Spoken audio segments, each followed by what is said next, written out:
Lumos, L, Maxima. Yes, it's people, and welcome back to another video on the Bridge YouTube channel where we bring you all things Chelsea. You know what time it is. I'm your host with the most of Bridge 208 here today to do a review and reaction show. Yes, that's correct. Obviously, my good friend Marshall, he always does usually his review show around about this time. Can't do it today, so I thought I would step in to let some of my other fellow co-hosts in the meantime, not to take a little bit of a break, let their views be heard, particularly after, I mean, probably the most a very excruciating loss, like a very hard loss, very annoying loss, if I have to say so myself. So listen, we're gonna definitely discuss a little bit of that, our thoughts and feelings, etc., and many of that more. But listen, as you're coming in, please make sure again, as always, to like, share, and comment and notify. Oh, let's see if that works. But that sounded terrible, by the way, excuse me, but we move. But listen, let me bring on one of my fellow guys who's already on here. As always, big up to my guy Oliver, bro. How are you doing, Oliver? You doing good? About as good as you can do after a game like that, to be honest. I don't know. Listen, man, I hear it, bro. I 100%, I genuinely hear it, bro. But talk to me, Oliver, man. How are you feeling today? How are you feeling? How are you feeling about the game? Well, I made a discovery today after that game. Not just this game, but also another game. But I'll mention that in a second. Um, there is such thing as the football gods, you know. And those football gods, they saw what we did in that January transfer window, and they decided, Chelsea, you are not going to get away with this. Injure both of our strikers on the deadline day, and then Villa's two January loan signings combining to sink us today. I mean, how much more poetic can it get than that? Just and for it to be in the last minute of the game as well. Just I'm shattered after that. I can't lie.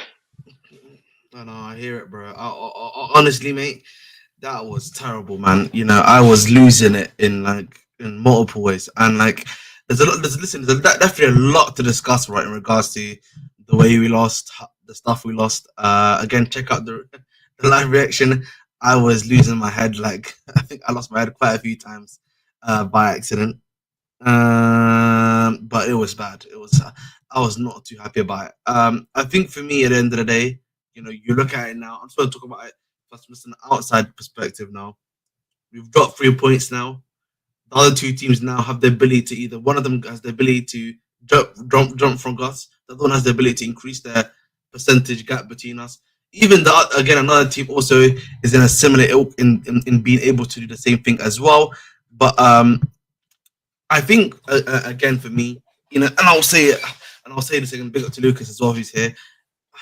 I think today, genuinely, people will discuss like obviously the different things that have happened. But like, if I had to put up the review of the show, I actually felt we played quite well. I think a lot of players are playing quite well. I think the issue of like a lack of putting Neto in that striker position, where he was a bit more able to move around the different ones and stuff like that. I think that worked really well against Aston Villa with his pace. And like he actually showed up today, in my personal opinion, compared to some of his other performances, Neto. And then I think the other two guys that were next to him did not show up though, right? In my personal opinion. You then obviously got another thing in my personal opinion of the fact that you've then got Enzo Fernandez today. I thought we had a really good game today. So did where are you, KSC fraud? But anyway, you've obviously got some other guys. That Enzo Fernandez had a good game today. My personal opinion, Reece James today had a very solid game, and then they playing that midfield role. Added that extra level of again muscular security that we needed, in particularly with what's been happening as of recently, and playing obviously Kaiser in that lone six role as well. But listen, what did you think about our performance in general? Because I think as a team, I think our performance was quite well. But obviously, some other stuff happened. But I'll go to you on that one, Lucas. Like, what were you thinking about our performance before? Obviously, it ended 2-1. That's before that, obviously. Yeah, I mean, I think we started quite well. Like you mentioned, Neto, he's a winger that runs in behind. So because Palmer is a guy that kind of occupies that 10 role, he's able to make those runs for Palmer to find him. And in the beginning, it worked really well. I thought performance was good overall, but I just feel like the players in general, I don't know if it's a mentality issue. I don't know if it's because of age. But at the same time, you look at Barcelona, and although they have some veterans in that squad, they have mostly young players. Like 90% of that squad is young, right? So you could say it's a young thing. You could say it's a mentality thing or just a quality thing. That's what I'm trying to see with this squad, right? We understand we have issues with the goalkeeper, the center backs, and the striker, right? And I have to apologize to you, because Jorgensen's not it, bro. I'm sorry, man. Listen, he made some good saves. He made some good saves, but you cannot concede a goal like that. I'm sorry, bro. At this top level, and you can say it's age, you can say all that, but you kind of know right away when a player is going to be at a certain level, especially goalkeepers, right? Mm-hmm. Like 21, 22, they should be already at a very good level, right? You should already be able to see certain things with that goalkeeping position. And I just feel like some plays today, right? There was a play that he tried to punch the ball out or tried to collect the cross or something, and he just misjudged. I just started laughing, bro. And he almost conceded because of that. And yeah, listen, he's not as bad as Sanchez. I think Sanchez is worse because he on the ball. We concede a lot more. But today, I saw Jorgensen, he was doing long balls to who? We have no striker. Why are you kicking the ball upfield? Listen, that's one thing, yeah. Listen, before we continue on goalkeepers and stuff, one thing that continuously annoys me is that we keep on hoofing the ball up against the opposition, right? Yeah. And one of my big problems was always that the guys that we've got up top here, I think the tallest is Palmer. And again, he's not known to be. But the thing is, Neto's 5'7", Nkunku is probably a similar height, if not 1 inch, plus or minus 1 inch in height, right? Yeah. We are doing this to players that aren't tall enough, bro. You guys do know why we're doing this, though. I would like to listen. You know what? Tell us, Oliver. Why are we doing this? Oliver? I mean, from what I can probably tell and what I'm theorizing, it's damage limitation. We have error-prone centre backs. I wouldn't trust these guys playing out of the back at all. They make errors almost on a weekly basis, and I definitely don't trust them to play out of the back or get caught and then have to try and defend that. It's just that kind of when in doubt, kick it out kind of thing. That's what I see it as. We need more confidence at the back. The problem, Oliver, with that, right? Like every time we kick it downfield, right, we literally give back possession because, right, you have a 5'7" winger, right, who can't head the ball down or has the physicality to bring the ball down. So every time we're giving it back to Aston Villa, who are then attacking us again and again and again, and we don't have defenders that can mark these people, right? So it's like I understand what you're saying as far as like trying to reduce the amount of errors, but we're just giving the ball away, right? So it's like they're gonna keep attacking us, and you're just. No, I know that. I'm not saying for one second that it's a foolproof solution to having error-prone centre backs, but I think that's the reason. Personally, that's just my theory. Right. I think this theory is sound because again, if we look at it from we've got Colwell. We know what he was doing some good balls in the game actually, ironically, over the top when he was getting the passes. But like in general, we know that he's prone to an injury, to an error. Chalobah has had his moments every now and then. Tosin's quite an old guy. Okay, I can't even say he's old, man. He's only like 1 year older than me, but he's 1 year older than me, bro. Sharp. He's only 1 year older than me as well, so I can't actually say you guys that, are all much younger than me. Yeah, but listen, it is what it is. But listen, there's I don't even know what to say at this point. But and by the way, just on these errors, by the way, we've seen enough this season. It has to be said more. You can throw number 27 in with these guys that are making errors. I have to say number 27. We gotta get to him because I think the takes on number 27 I've been seeing online are very unfair because like I actually think number 20. But listen, we gotta get to him. Key word is we gotta get to him. But big up to you, Scott, bro. Hope you do well. Talk to me. What's your overall thoughts of the game before we actually speak on something? We looked really good in the first half. Outside of the two Frenchmen. Yeah, I thought we looked good. Defensively, we kind of sucked, but like we always do. But I thought the changes that Maresca made, like we played in the same shape, but we had the two midfielders in James and Caicedo. I thought worked because they covered Enzo in terms of like, not because he's deficient defensively. I think he's not as great, but like it just allows him to do more in attack with the freedom of like he has the cover behind him. Thought they were good. Thought Neto as a striker worked really well, just being able to stretch the pitch and get him behind, which we've lacked, especially the last couple of games.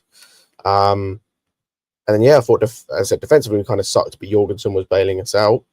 And then second half started decently, and then at the moment we concede off a stupid error from Gusto, like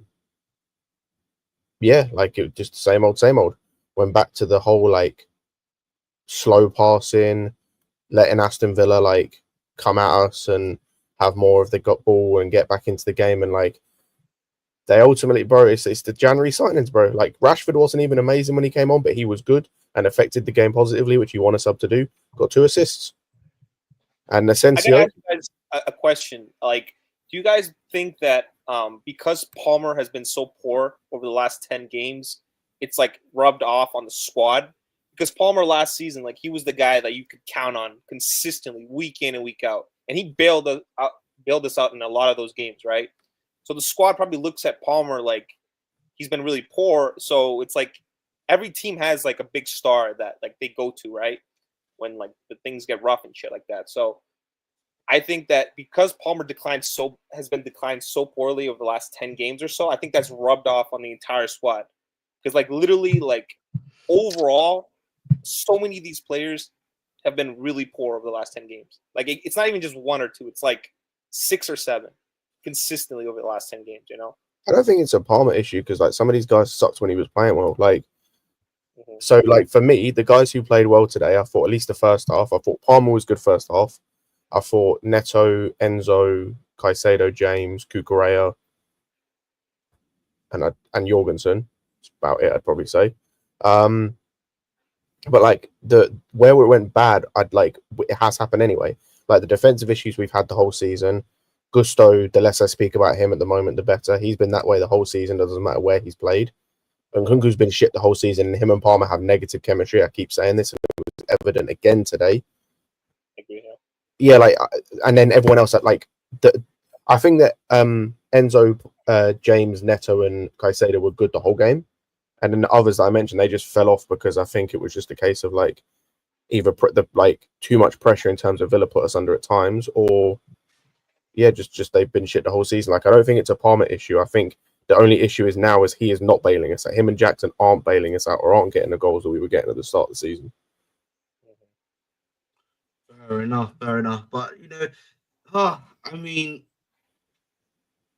we might as well just get into it, and that is Christopher Nkunku first because oh fuck me, running Jesus because Christ, like my issue with Christopher Nkunku is that I actually don't think he was. When I was watching him in the first half and to an extent in the second half, I didn't think he was bad. Like, really, I didn't think he was that bad. Okay, listen, I thought it was like kind of average.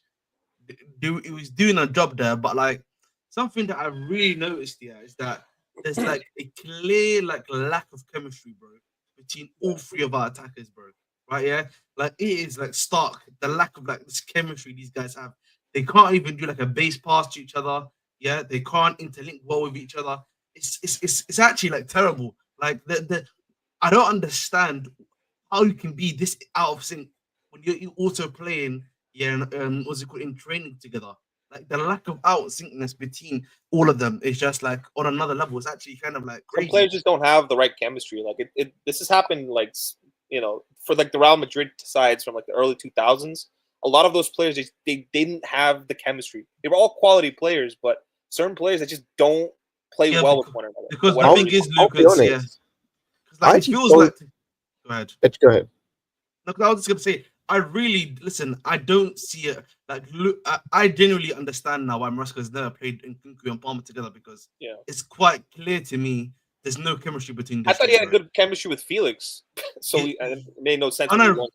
Ironically, him and Felix, I think, works because I think they understand. I feel like because they both play like in this, I think the only reason because they play in a similar pockets of space, they understand not to get into each other's way. Does that make sense? Like, if one's in that position, the other guy goes in the actual position that he would usually be meant to be in.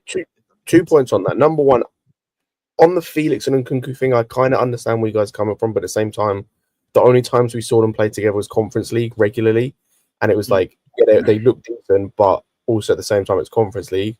When they played against, like, even just Premier League opposition, because they played together against Ipswich and both sucked. Well, Felix was better than Nkunku, but I still don't think he was great. Like, the whole attack sucked that game. They played together against Newcastle and both sucked.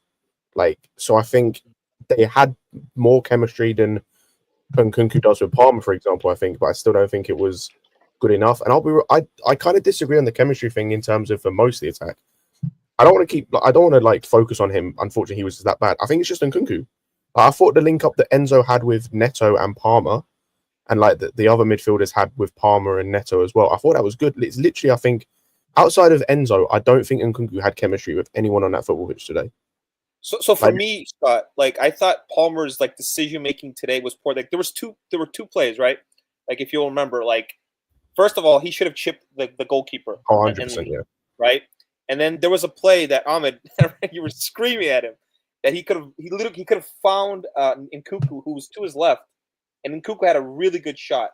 And I don't know if he passed it to the right or if he shot it. I think he shot it, right? If I'm not mistaken. Oh no, I understood why he shot that, by the way, because I know the moments you're talking about. The reason he shot that, and I understand, and I don't mind him, even though he missed, he needs to hit the target, is because like 2 minutes earlier he had an opportunity where he beat three guys on the dribble. Played it to Nkunku, and Nkunku's standing, like, Nkunku doesn't move. And it goes out for a goal kick. Because Nkunku just doesn't react. Because, again, he's like, he seems to be on a completely different wavelength. And so, he probably should have passed in, like, both of those moments, potentially, or scored in the one where the keeper comes out. But it's like, we've always talked about before, or I think it's been talked about by Chelsea fans, like, when, like, certain players don't pass to certain players because they've got that thought in the back of their mind, like the whole Vinny Jr. thing, for example, that happened. Like, that happens in games. So I can completely understand if that moment he's like, I'm just going to shoot this because if I try and pass this to this guy again, he's just going to lose the ball because he kept losing the ball all the time. His touch, oh my God, his touch sucked. Or he's just going to not react. Like he's just going to he's going to be in a different wavelength to me again. And so I kind of understand it. But as I said, he should have scored at least one of those goals. Definitely the one where the keeper came out. But like, I kind of understand it. And wherever the fault lies with these two, it's clearly evident these two cannot play together, which it means one of them has to hold bench, and that will always and forever be Nkunku while both of them are in the squad. Listen, I just think for me with Nkunku, it's clear it's not cooking, and it's clear it's not working right now. It's time to. I don't want to. Time to move on was probably in January, but like it's time to let's keep it pushing at this point. Like he's not adding to it, and the thing is, sadly, when this guy came on, he didn't add anything either, and he's not been adding anything for quite a while now as well in Sancho either, right? So like I don't, so it's really like a devil may, what is it called? I forgot even. I'm forgetting the saying. Oh, you can't even talk. Can you bring up Kenjuran's comment quickly for me? Because I want to touch on this. I agree with you, but what pisses me off about this is you can't be a ball to feet type guy and then have a shit first touch and not link play. That doesn't work. Like Sancho, for example, he's a ball to feet type winger, but his link up play is good as long as you get players around him. His link up play is good. His touch most of the time is good. How can you be a ball to feet guy and your touch sucks and you can't link play correctly? There was a moment about 10 minutes into the game today where he gets the ball out on the left, cuts inside, and fizzes a pass into Neto where he way too hard. So all Neto can do is try and lay it off to, I think it was like James or Enzo, making a run from midfield. He has to try and touch that off first time. He just fizzed the ball in too hard. I'm like, what are you doing? That was 10 minutes into this game. Did you guys notice something about the bench? That academy striker was on the bench. What? Yeah, Shim. Yeah. Shim Maheka. Listen. I'm not saying he's great. I don't know. Again, I've never seen him play. But I think if you put a striker, it doesn't matter how shit he is, they occupy that space, as we saw Neto kind of try to occupy that space today. It changes I'm telling you guys, it changes the game. It doesn't matter how bad they are, bro. Just that guy being in and around the box will have defenders either double team him or it's going to cause havoc. So I think him not even coming on, it could have given us a different option, right? I actually was asking for him, Luke, because I think you were watching the stream, right? I actually asked for him to I didn't know he was on the bench, or else I would have said. No, because I was actually asking for him to come on, obviously in my stream, but the watch along. But again, I just think for me with Nkunku, it's clear he's not going to work right now. People talking about the start in the Conference League, bro. I think we. I wouldn't start him. I said on the stream, I wouldn't start him. I'm playing Shim. Yeah. I'm playing Shim in the Conference League. Yeah. You gotta play Shim in the Conference League, bro, because listen, it's clearly become a detriment to the team, right? In terms of how we play, he doesn't suit us, bro. At this point, it's time to move on, bro. Khalas, man, wrap it up in regards to Nkunku. Yeah. Now, I also on Shim, by the way, quickly. I understand what I just checked. I'm kind of not surprised he didn't play today. He played 66 minutes yesterday for the Chelsea under 21s. Okay. I can kind of he was literally there to make up the numbers today.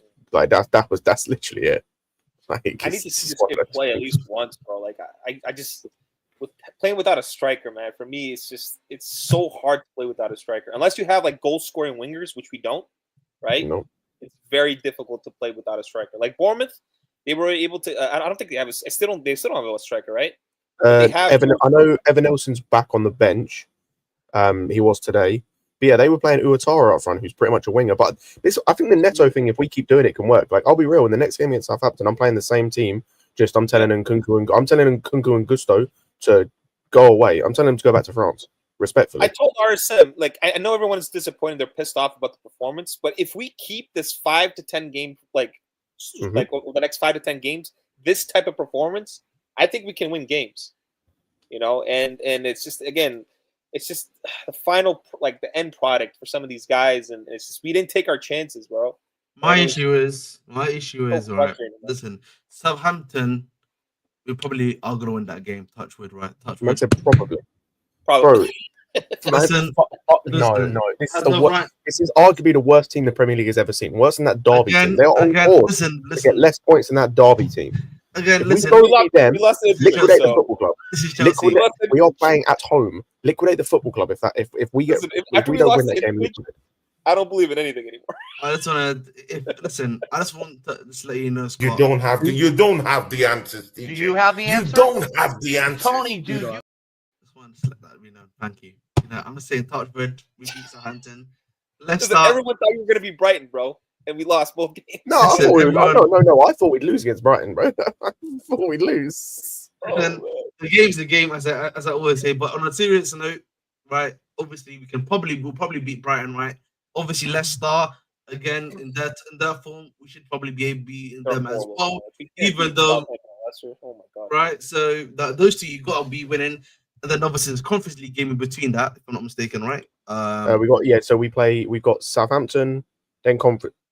Yeah, Southampton, then Conference League, then Leicester, then Conference League, then Arsenal, and then an international break. Exactly. So, like, listen, you've got quite a few games upcoming that are basically big games at the end of the day, regardless of what we want to think. But yeah, we don't play for over a week, just over a week after Southampton.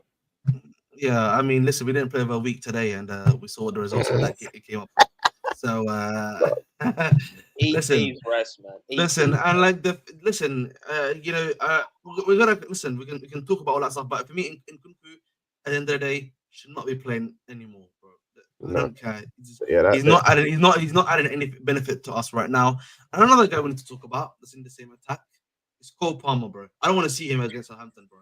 With all due respect, he should be holding bench against Southampton. Shouldn't even be We don't have anyone to play though, bro. Who though? I don't care, bro. I don't care, bro. Academy kid or no academy Who's our kid. goal threat? Listen again. That's why I said Yeah, Shimmaker. bro, that's what I'm saying. Shimmaker. The problem for me is that, and this is wrong, but this is stuff I said whilst we were going through this run, and he was being poor in this run. Yeah, we're now reaping what we sowed from that. Yeah. I'm not benching him within that run period, because you could see his performances were declining. Yeah, he was getting G initially. Now he stopped getting the goals and assists, but the performances have also declined. And then for me, this game epitomized my issues, with him over this whole stretch, right? In the sense that he either complicates stuff too much. What's it called? Yeah, he's overhitting stuff now, right? He's not even hitting stuff on target, and then he's in the biggest of the key moments, the stuff that he's known for doing well, lets us down at the end of the day as well, right? All three of those things. This is a guy that clearly looks like he has no confidence right now, bro. I'll be honest. He doesn't look like he's got his confidence. He's like someone that we need to put you away from the firing line for a game, chill out, big man, relax, and then come back for the game afterwards, bro. That's what he looks like to me right now. I don't think you need to have Cole Palmer to beat Southampton, with all due respect, guys. Like, what are we doing here? That's what we do, bro. You said it yourself, Scott, right? You're saying this is a worse team than Derby, so surely we should be able to beat them without him. No, I hear you, but like at the same time, it's like Lucas said, like who's our goal threat at that point? Our top goal scorer in the team is Enzo on 4. Oh my god! Listen, Like, and he has more goals than Neto. He has the same amount of goals as Neto and Sancho combined in his team. Fuck me. I get that, but listen, I think for me, my issue is, bro, that this has been a continuous decline, and it's getting worse now, right? It's getting worse. You know, like you have to listen. If it means that you have to like get a scrappy win against Southampton, yeah, so be it. That's disgusting. Don't ever say those words again. Listen, That's a scrappy win against Southampton. I think he starts Sanchez on Tuesday, by the way. Yeah. I think he does as well. After today, I've got a good quote for us. Oh my god! Tranquilo. There's a great quote that came out of the UC match of the day. Shout out to match of the day, man. My guys as always. But I think for me, we do not necessarily need him to beat Southampton if we truly believe in ourselves. Again, I said this before. Shimmaker should be starting probably. You bring on Neto. You can still have Neto playing there. And I think your center probably against Southampton should be Ian. He should be in that game. I don't know what anyone says. So I would play game. I would if you had to make me choose, I'd play George. I still want to see Neto up top, like at the moment. Yeah, regardless, we can make that work, bro. We can make it work. Yeah, like if you play George on the right, Sancho on the left, or the other way around, and Neto up front, I'm calm with that. Like it's EPL tough. I'm just saying. Listen, I said we will probably win. Again, they can't play. I'm the pessimist. EPL tough. Yeah, EPL tough. I'm being the pessimist here, right? So trust me, bro. you're talking to the wrong guy here, man. You know, Bridge Nation is the pessimistic one, as I like to call myself. But like, talk to me. We lost to Ipswich. Yes, Yeah, we lost it. I'm not.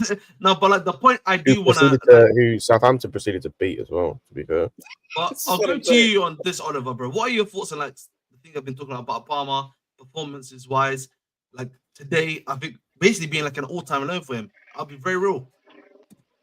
No, it was. It wasn't good enough. And listen, everyone, all the armchair tacticos got what they wanted, didn't they? Not just with Gusto, but we're talking about Palmer here. Playing on the right hand side because that was supposed to revolutionise his game. Apparently, it wasn't good enough. What more can I really say? And I hear we should be able to beat Southampton without him, but let's actually just get back to the real world. We had 2 wins in 10. Like. I have no confidence without him. I have no confidence with him, let alone without him. So what difference does it make if he's on the pitch then? So then my argument is, wouldn't one of my arguments still be valid, right? If we do not have confidence in what he's doing on the pitch, then there's no point of him being there, right? Because then we can lose him for one game, right? If that's the case. Well, no, because the thing is, Ahmed, he can even play well. Let's just say he plays well. We're as a team, we are not in a position to be comfortable in any game, even against dead opposition like this. The only time we've looked good in the recent run is against Morecambe, who were they were bottom of League 2 when we played them. Am I correct? Yep. Yes. So we are just terrible right now. That's the reality of it. I hate to be the one to, I hate to accept that, but it has, the truth has to prevail.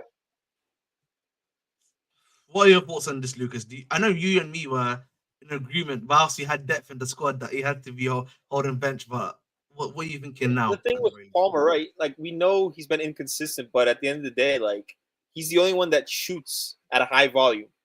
And he's the only one that creates enough chances. Probably Enzo's second.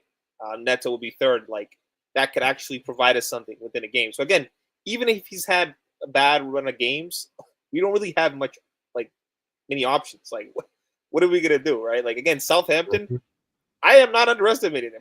I don't care if they have 9 points. Again, Lucas, I'm not underestimating them either, but I'm just going, listen, Scott telling me we should be beating them, right? I'm saying, okay. We should, bro. Like, no.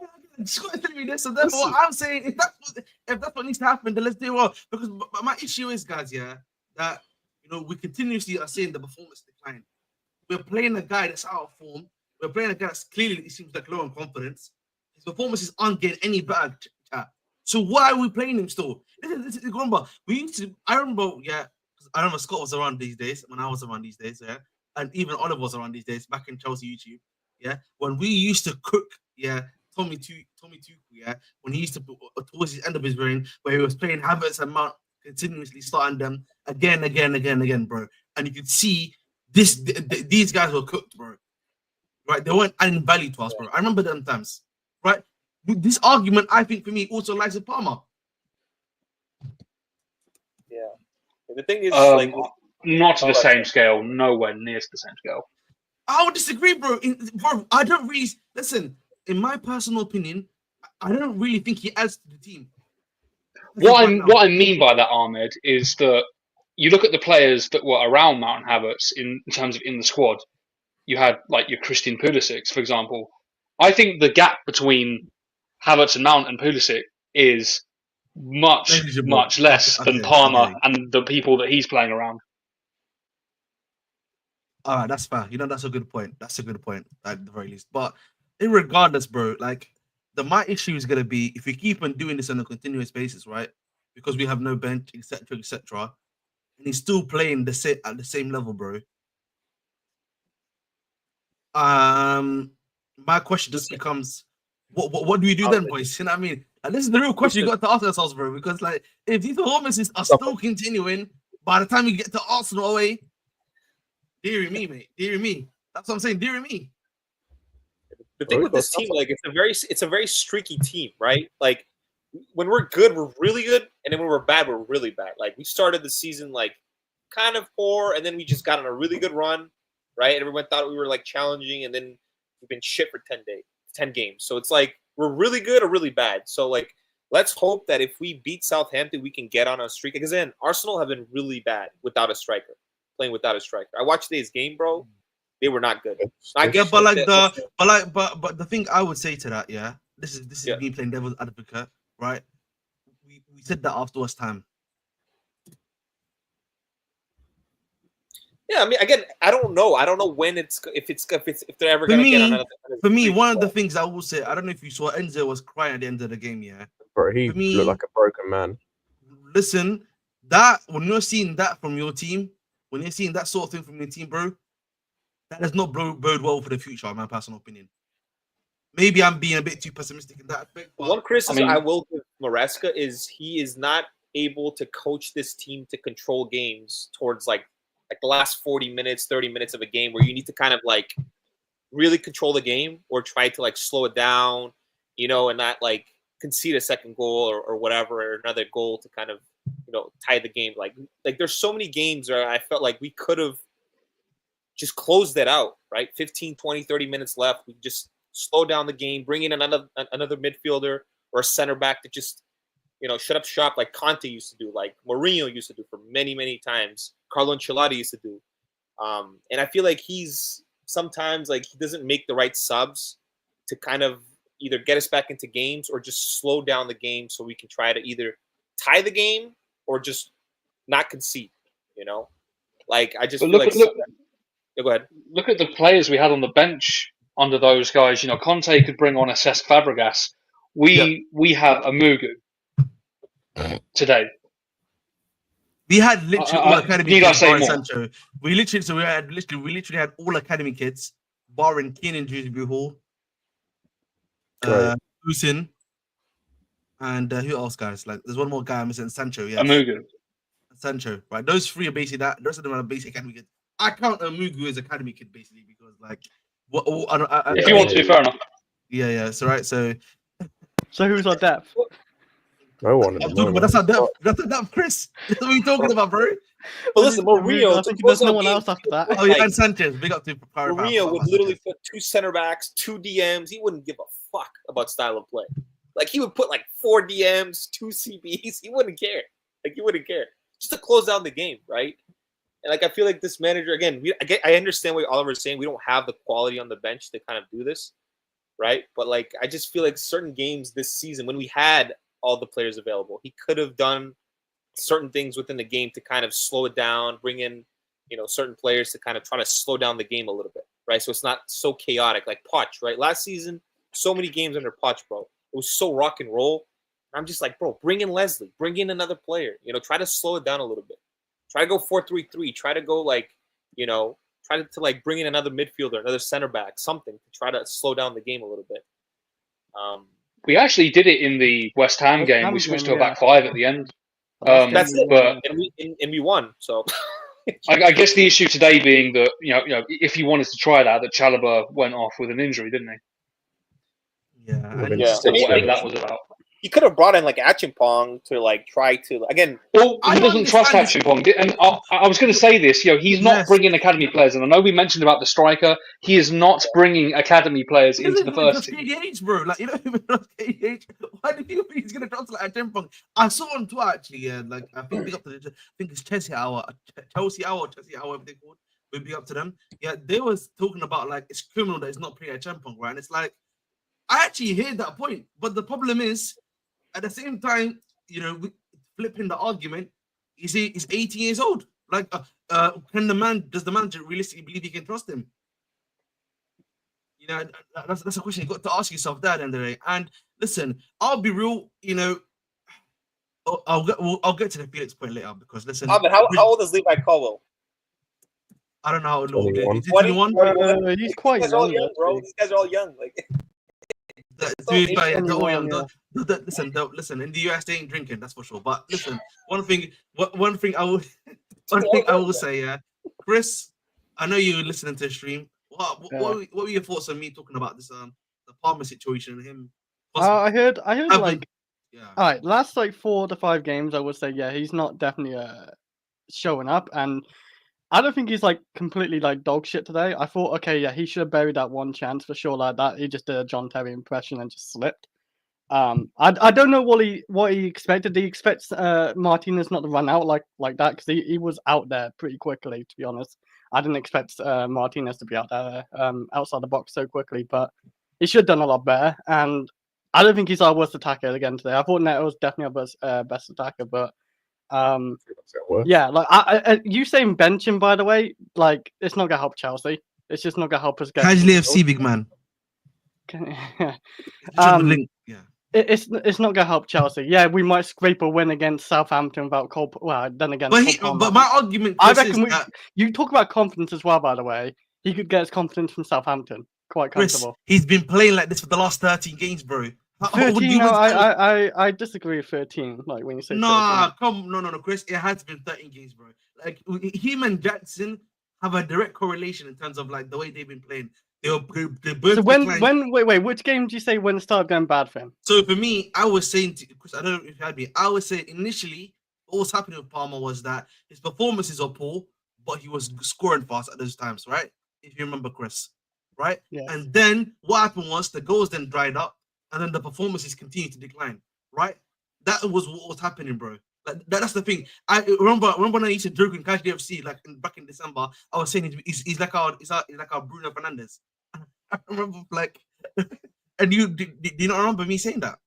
I remember hearing a few voices saying that. Remember, because that's what he was doing, but he was doing a great Bruno Fernandes pressure for us. But I look at this whole attack. Like we're not gonna. You talk about like getting goals and stuff like that from attack. We're not getting goals from Sancho. We're not gonna get goals from Neto. Obviously assists and stuff from Neto.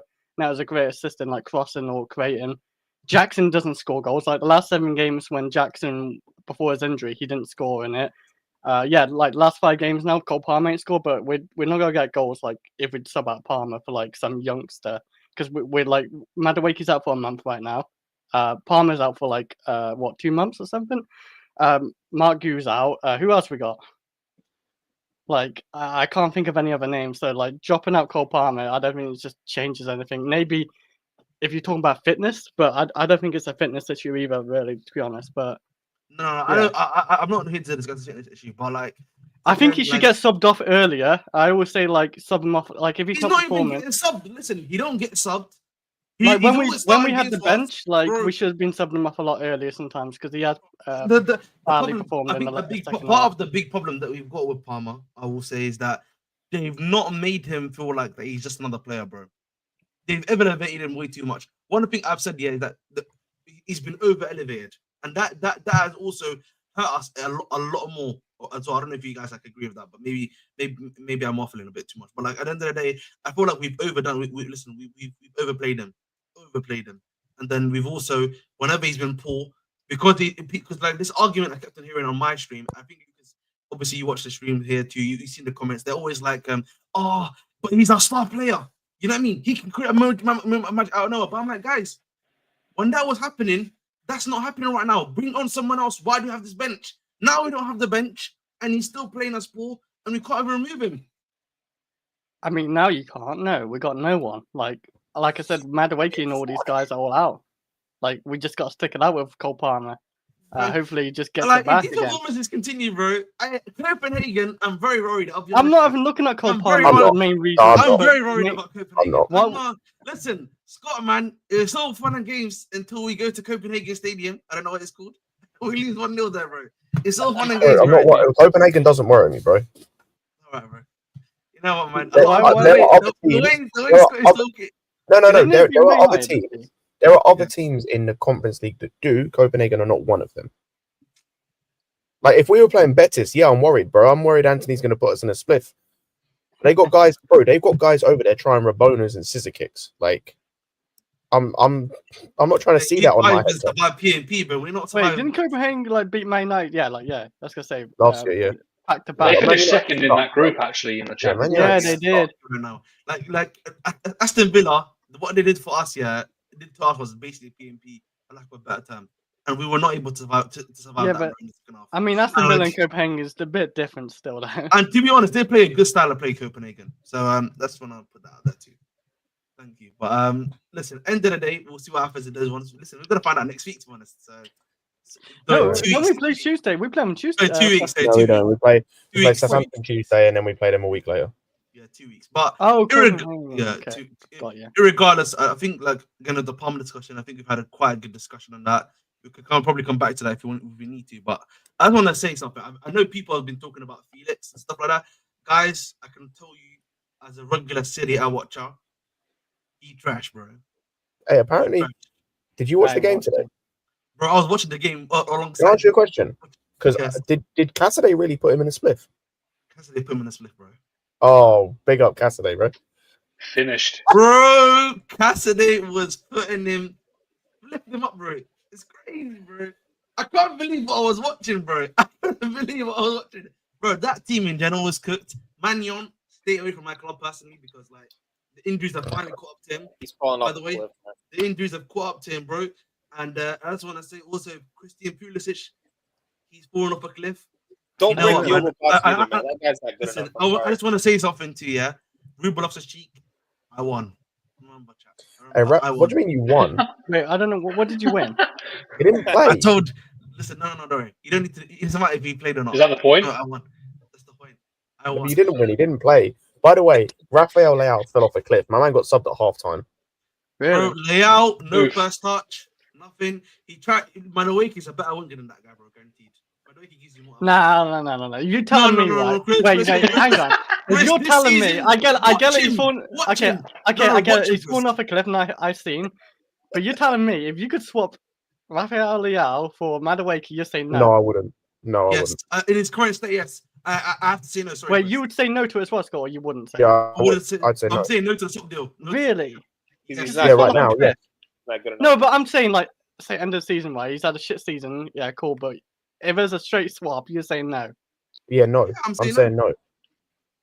Ah, Unless we're changing the sit. It's not even the fact that I think Madueke is better or whatever. Bro, Leao doesn't fit this system. We think that Nkunku's actually, lazy, probably doesn't. brother. Yeah. We Yeah. think Nkunku's lazy. Leao, there was a clip, by the way, I saw on Twitter. He had just come on the pitch. He'd been on the pitch for 5 minutes, and my man's walking in his own half while, like, out of possession. Yeah. Like, he's walking around out of possession after being on the pitch for 5 minutes. Nah. And Chris, as much as I don't Chris, think so. I'm not a and big Chris, fan. as much as we can say things about Cucurella and rate him this season, offensively he is no Teo Hernandez as a partner on the Wait, left hand side. Cucurella? No, Yeah, he is no Teo Hernandez. I still I don't care. I'm taking Cucurella over him. Yeah, see, What? Why? Over Teo. Over Theo Hernandez, yes. I'm still taking. No, Cucurella's wait. amazing. No, I'm not talking about Cucurella over Hernandez. I'm talking about as a partner to Leao on that flank. Oh, yeah. It's okay. not the same. Yeah. Listen, Teo Hernandez is clear of Cucurella, man. Stop that. Stop this. No. Stop the word nonsense. Cucurella, mate. Where was he? Where was he? When he leaves my club, Where was he in freedom. Euros? When he leaves my club, freedom. What was Cucurella doing? Freedom.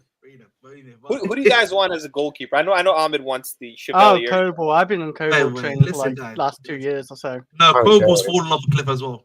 He's another one that's Oblak. fallen off. I don't think he has. No, he's been poor, bro. But listen, Falling I off want a to actually cliff is a talk bit about. crazy. I don't think he has. No, Oblak I is want wrong. to listen. I want to talk about the goalkeeping because I want to say that's another one. You know what I mean? That I've won on. But before we go to that, Maresca and goalkeeper. I'm always concerned. Even when we are winning games, I was concerned. Great. Oh my god. Wait, what? I didn't read the quote. Wait, what? Wait, you didn't even read it properly before you. No, he doesn't do what Marsha does. No, Bro, this- even this- when we were winning games, I was concerned. Now, This manager is so done with the goalkeepers, he couldn't even be bothered to throw the rest of the outfilders under the bus like he did with Sanchez. Man just said I'm tired, and just that was it. I'm tired. 100. Well, you know what, Scott? I'm tired too. I can't lie. Oh my god. Now for keeper, it's a delicate position because when they make a mistake, everyone can see it. This is a Really? moment where we need to support each other Cheers, mate. and try to. Has anyone watched Mike Penders? Cheers, Is mate. he any That's good? it. I'm Is he always any good? concerned. Even when we're winning games, I was. Bro literally said when they make a mistake, everyone can see it. You know, shit, Sherlock. Cheers, mate. Oh my God. Ahmed, is Mike Penders good, bro? Please tell me he's good. No, I don't. Fuck Mike Penders, bro. Fuck Mike Penders. Let's Listen, be man, again, honest. I'm sorry, bro. Too young. I don't deal in that one. I'm okay. But, Oh my so god. on a serious note, yeah, on a very serious note, listen, that was a good laugh. We needed that laugh. I'll be very real after Oh all my that God. today. But boys, I was right about the goalkeeper. You know what I mean? People were cooking me about Jorgensen, but when I used to say the same takes that these guys are two cheats at the same ass, yeah, bro, yeah, they didn't listen to me. When I was telling you guys, this guy has an issue with the way he saves off in terms of parries, in terms of how he holds the ball, the mistakes he makes. This guy has a whole episode dedicated to him in La Liga, in the La Liga TV documentary TV show, whether it's on Netflix, yeah, about him and being bad at saves. There's a whole episode dedicated to him. I'm being serious. Please check it out. Yeah, and that's about me doing the actual analysis scouting. Yeah, again, Lucas, you can cook me for a winger analysis here, but any other position, bro, I'm bringing you gravy. I told you this guy's not this guy. We Listen, bought I him for the- apologize, bro. Listen, I watched La Liga a lot, and last season I didn't really watch him. Like, I didn't really pay attention to him. Like, Listen, he wasn't one of the guys I but was like, listen, but like one of the things I was saying, yeah, was that this the percentage was deceiving people because people do not know this, but Villarreal, as of in their last 2 to 3 seasons, have fell off a cliff. They're not like the old Villarreal, where they're like a upper mid-table club fighting for stuff, right? So, yeah, send the link to CP, but I don't know what is he. What is CP not on Kagi? Bro, I think Marshall DMs in the links. Oh, Yeah, is it? Spirit send it. Oh, I thought he was on I think Kagi. they That's could- why I didn't send it to him. You know, Sorry. the whole thing, by the way, with the save percentage is always weird to me because there was but just before he moved to Everton, when Sunderland got relegated, Jordan Pickford had the best save percentage in the league because, of course, he did. They faced the most shots in the league, so he's going to have the best save percentage. Or do you guys remember having the best save percentage? Having the best save percentage basically just means you face the most amount of shots. Realistically, Scott, hold up. Not only that, when you're a keeper at a top club, the shots that you do end up facing are such high quality because they had to get through your quality defense. You get what I'm saying? Like I just wanted to say quickly, by the way, did you see the quote today on Pies RSM? Hold up. If you're speaking about the one that you just brought up, I was literally enjoying my day. You feel me? And then I go on Twitter and I saw that quote and I'm like, bro, I need to hop on. There is no way. I'm telling you, and build up. People tell me Maresca's a yes man. There is no other way he can say it nicely in public that he does not rate the keepers, that he has no strikers. What else do y'all want him to say? He literally said, I'm as worried as y'all. As soon as we score a goal, I know what's up. How else? Like, what more do you want him to say? He don't trust these players either. By the way, I'm just looking here. So Liverpool are top, yeah, and I know he's been injured for some of the season. Alisson for save percentage is 12th in the league. Save percentage hype. That's all I'm saying. Bro, yeah, but like the problem, save percentage, but no one gives a shit. They're top. Yeah. The problem thing is JC. This is the failure of the scouting because you're correct. If he's averaging 1 howler per 2 games, Sanchez is averaging 2 howlers per game, and but we lose as a club, bro. We lose as a club. No. But RSM, our best keeper is at Strasbourg, bro. RSM, he's a known quantity. We only brought him because he can play with his feet. Brother, there's another guy in flipping France, 25 million, same price, that could do the same thing for you. But he doesn't. No, Ahmed, even better. We have a keeper on the books that is also in France and is putting up numbers. No, I get if Petrovic is, I think Petrovic being limited with his ball to feet, I think that's a fair point, right? And if you are like, we'll send him to Strasbourg for a season and we'll bring in Chevalier, right? For the time being, and then you have them compete for the number position once Petrovic gets good, I think that's a good. That's understandable. The problem was, bro, we brought in a guy that's a shit at doing saving, consistently produces howlers for the same price that we could have brought a guy of the same ilk for the same price, which is much better than him. That's my fundamental issue, bro. Bro, we haven't bought even Petrovic, who I really like. Let's be honest.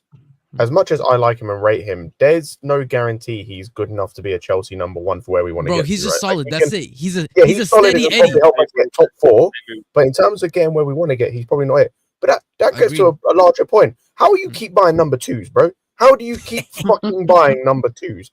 Like, how? Oh, you ain't bought a single number 1. You haven't bought one single number 1. 2 is bigger than 1. Don't you know how numbers are? Come on.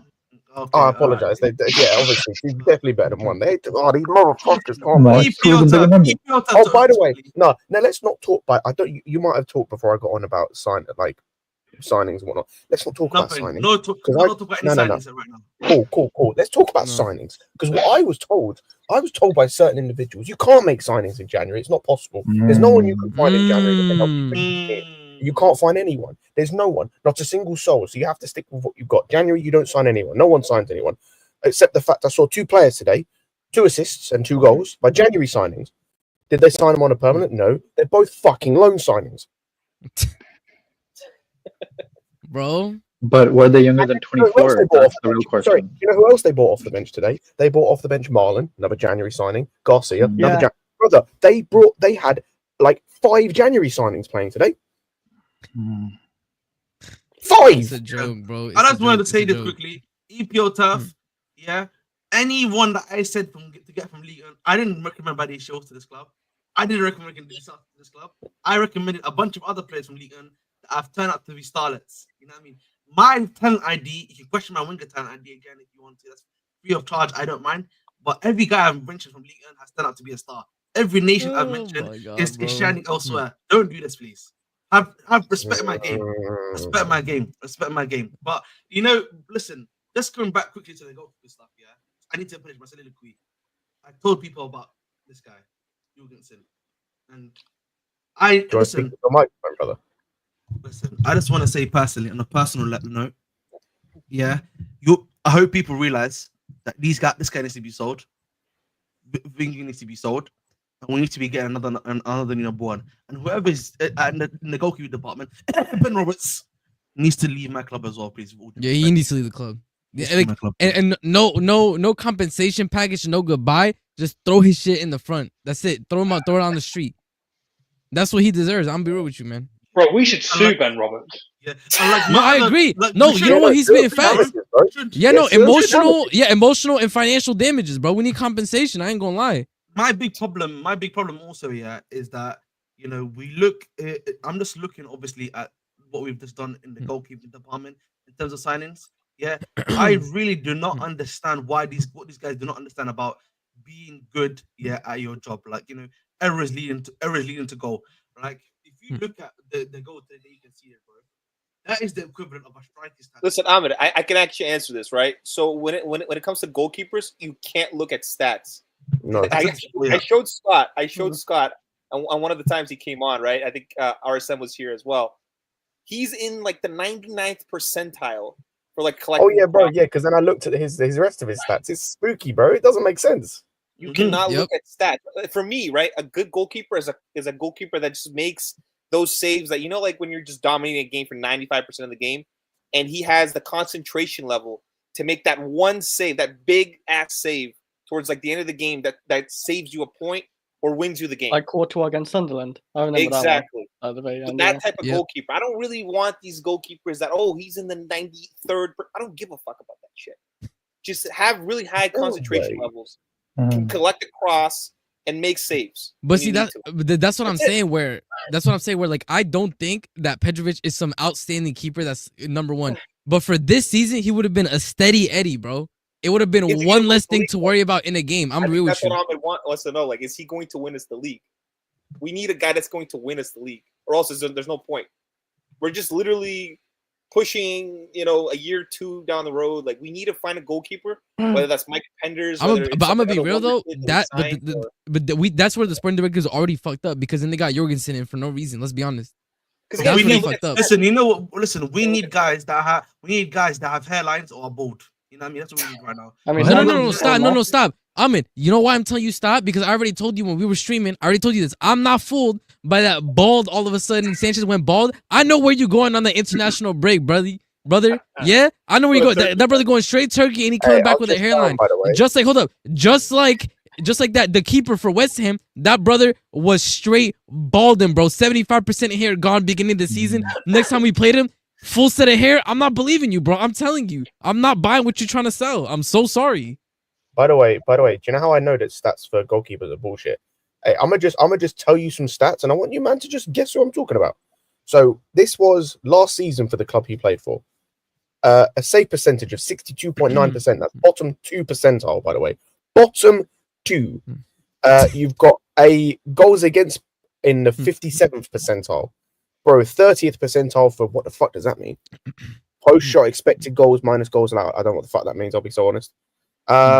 Crosses stops, like bottom 7%, clean sheet percentage, bottom 11%. Who do you might think I'm talking about? Does that have interest? Does he play in the EPL? No, not Francis. Say again? Does he play in the EPL or? Yes, he does.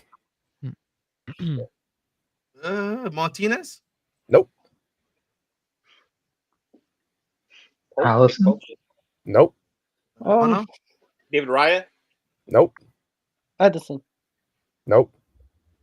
It's not That- Alisson either. Allison? There's no way it's Nope. No. That was Matt Sells at Strasbourg. Oh, Oh my. I won't go do that. And he's now arguably the best keeper in the league this season. I'm telling you, bro. So you can Sometimes shove you your just gotta stats laugh. Right Bro, if up you your don't laugh, ass. you'll cry, son. If you You don't can laugh, you'll shove cry, your bro. stats where the sun don't shine. On our Right? books as well. Was. Tell me Was. stats matter. That's the best goalkeeper in the league this season in the Premier League. Was Big doing that at facts. Strasbourg. Go fuck yourself.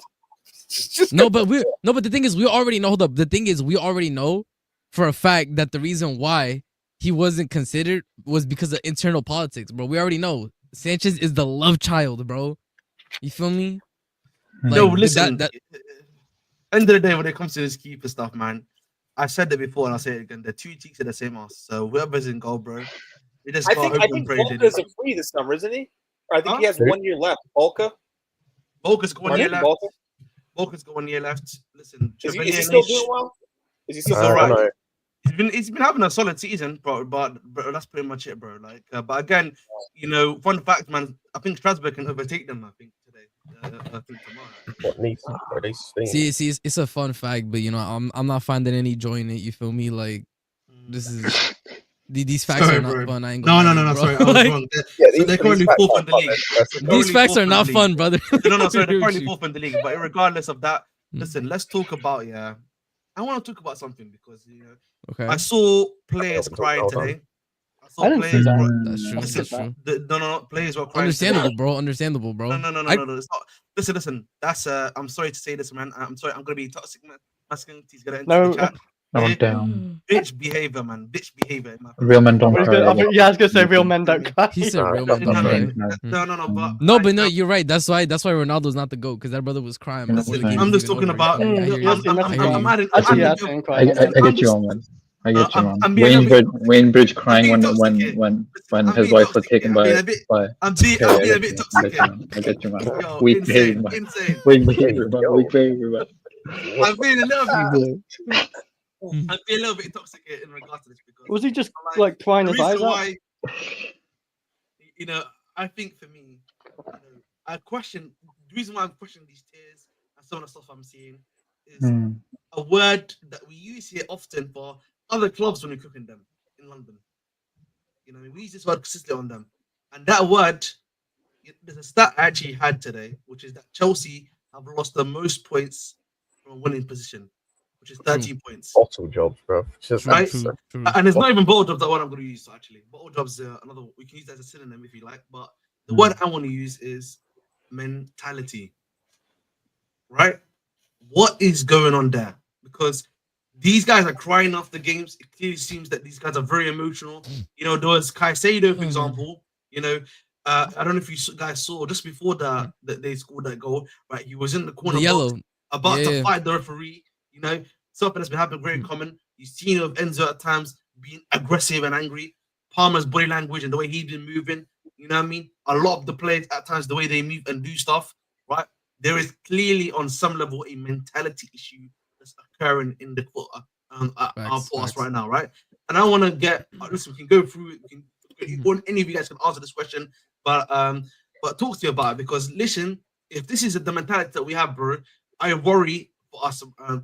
No, bro, quite deeply. but Ahmed, remember, I've been speaking on the mentality issue in the squad from even before this game. Like, as soon as with the form started to go down, I said it. This team, because people ask me, how are these players tired? Why do they look like they said? And I literally said, this has nothing to do with with being tired. It's a mentality issue. The fact that they're not running in games, the fact that you can tell that they've given up, like in the Brighton game, That has nothing to do with them being tired. People are like, oh, they look like they're tired. What are they doing in training? Nothing, bro. It's a mentality issue. They're just mentally shot at a certain point in the game. They're like, all right, it's up. That's it. Game over. And they're mentally gone. And that's not okay, bro. It's not okay. We don't have enough winners in this squad. I think that's No, we don't. Agree. You know, like Enzo's a winner. James is a winner, right? Because he won the Champions League. I mean, you have to like look at who is that? Like, Cole Palmer is winner by default, right? Because he played in those City teams, but he wasn't really a big part of it. Nah, that doesn't really count, bro. He Come got on. man of Also, like- match, Bro, he showed up. in the He showed final. up last day of the school project to put his name on it, bro. Come Nah, on, he let's be did. real. No, wait. In the what was it? The World Cup. Yeah, he got man of match in that one. So at least he got that one. What? The Club World Cup. He got man of match in the final. Okay. That's true. Fair enough. Fair enough. Fair enough. But yeah, like, but this is the issue. It's like we've got, like you said, we've got no one that's winners. But it's like, and that's another thing you can't measure on a graph or in stats or whatever. Like, that's just something that you have to have. It's intangible stuff. And then these guys just like to look at their graphs and have wanks over them and see all the data. What does the data say? The data. Look at this graph. Look at this pie chart. Line go up, bro. Nah, it's stupid. But but I agree. Like if you look at the word mentality, right? The word men is there. You know what I'm saying? So like real men. Why are you thinking about men, bro? I'm saying real men don't cry. You know what I'm saying? Mentality. You know what I'm saying? Real men don't cry. You know what I'm saying? So I get you. I get what you're saying. I get what you're saying. No, I'm not even trying to be. Listen, this is I not me know. trying to- This is me, not obviously not. Listen, guys. Again, I'm not a toxic masculinity. Not trying to use that on purpose. But like the reason why I bring up that argument, right? Yeah, the reason why I bring up that argument is only because, again, yeah, like I don't understand why we're crying after losing to Aston Villa, boys. You know what I mean? That is a clear issue, yeah, of it being too emotional in games, boys. You should not be emotional, bro. It needs to be composure. You know what I mean? When I go to work, there's a level of composure and equity and access I give myself. I'm not there to cry with all due respect, bro. I have Okay, but the job done. okay, so the Bro, guy imagine you like It you would get have hit been with better. like a setback and then you gotta go hit a quick cry in the office. Like, bro, if you don't get on that call, if you don't get on that team call, bro, to start resolving the issue, But here's the thing. Oh. The guy who was seen crying was Enzo Fernandez, right? Think of it. I would be crying too. I left my wife to do a whole phase to get better, get stat boost. Got back with my wife, still performing well, and this team is still bottling it. But you know what? Hold up. You know what though? You bring up a great point. Because like all jokes aside, like let's be honest, bro. Somebody who is very serious and emotionally mature, by the way, is not leaving his wife then getting back with him like Enzo did. Let's be honest.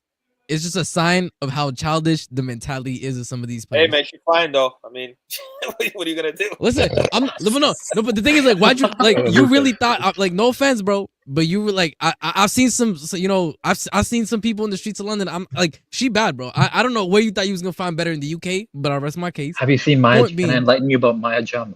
So he thought if there's more of her, I would. Nah, bro. But okay, but like I said, all jokes aside though, like there's clearly a mentality issue with this team. Like I said, and it's due to the age, bro. Like when you're calling a 26-year-old unk and that's the figure you're looking up to, it's cooked, bro. It's so over. Like I don't know what to say. We have literal children, bro. He's 26 and they're calling him unk, bro. They're acting like he got one foot in the grave, like he about to retire next year. Like he doing he doing his last hurrah in the Prem on some Thiago Silva shit, bro. Like he's not that old. He's not that old, bro. But here's the thing. This is why I disagree with what Lucas Costa's your take was about when Conte was here. I'm looking at the 2017 Conte team when you were saying, oh, he used to lock people up. Yes, when you have a center backs of Azpilicueta, David Luiz, Christensen, Gary Cahill, Kurt Zuma, Nathan Ake as a backup, yes, I can bring on defenders and trust them. Who do I have to bring on now? Fucking Tosin, Badiashile, who was ass, and Dasasi, who was ass. Yes, I'm still going to set up shop with that, buddy. And then with a Vega, who's been decent for us, but it was a left back / center back for fucking Switzerland. Bro. How am I going to lock up? And Gusto's decided to be utter dog shit this season. How am I? And you haven't even spoken on the keepers, bro. And then don't even bring me the midfield who we know are midfield. Yes, I'm gonna bring on KDH to slow down the game to shut up shop, right? When Jose Mourinho used to have fucking Claudio Makalele. I'm sorry, Lucas Costa. There's a difference between bringing on KDH and bring on Claudio Makelele. There's a difference between bringing on Cesc Fabregas and No, I KDB. agree with that. I agree with that, CP. Like my counter argument would be like, in my opinion, you guys don't have to agree with me, but in my opinion, the mentality starts with the manager, right? And like you look at what Conte is doing with Napoli right now, right? He's working with a lot of a lot of those players. They won the league. I understand that, but he bought some scrubs, bro, and he's getting the best out of them, bro. Like McTominay, some of these guys, like he's working like miracles with some of the players that he has in that squad, and he's first, bro. Over Yes, an but that's with players that have already won. He brought in Lukaku, No, I who's understand. old That's enough, what I said. and we had It's Victor Conte, but Moses. he brought in Alonso. He brought in all these other players, all these pieces. He kind of put them together, and we won that title. That's Conte, and again, he had won the league with Leicester. In fairness, but I feel like the mentality needs to start with the manager, right? And when you start accepting like, oh, we don't have to finish top 4. It's okay. You know, you kind of like bring the standard down a little bit. I understand. Again, we don't have the players to win the title, right? No, we don't But have the it's like, standard, you have to, but we like, don't have the you have players for to top respect 4 right you now. know? But we don't No, have we the players definitely have the for top players 4 for right top now. 4. No. We don't. In terms of depth, we don't. That's what I'm saying. Especially after the winter window, when I'm sorry, him saying we don't have a team. Yes, he can say that. When we just let go of João Felix, we brought in no replacements. We let go. We have no replacements. We saw our bench. It's all academy. What is he gonna say? But I feel like he's been saying this since October, has he not? About the top 4 race Yes, and all that. because that's been the thing that he's been told by the higher ups is that he has no pressure to get top 4. He never said I don't want to get top 4. He says I have no pressure from the sporting directors. So, but Poch got a 6, right? Again, I don't like Poch. I never liked Poch. Oh, the fucking rugby He got guy, a bro. 6, and so you're saying the expectation should not be at least 5th, which would give us the UCL. But Wait, that's didn't not say him top saying 4. that. That's what Us the sporting sporting directors are directors, telling. huh? That's what Yes, he's it's saying. the sporting directors. Yep. He's not saying I don't want to get top 4. He's saying the target for my higher ups is that I don't have to get top 4 this season. He's not saying I don't want to get top 4. He's saying what I've been told is I don't have to. My job is not on the line.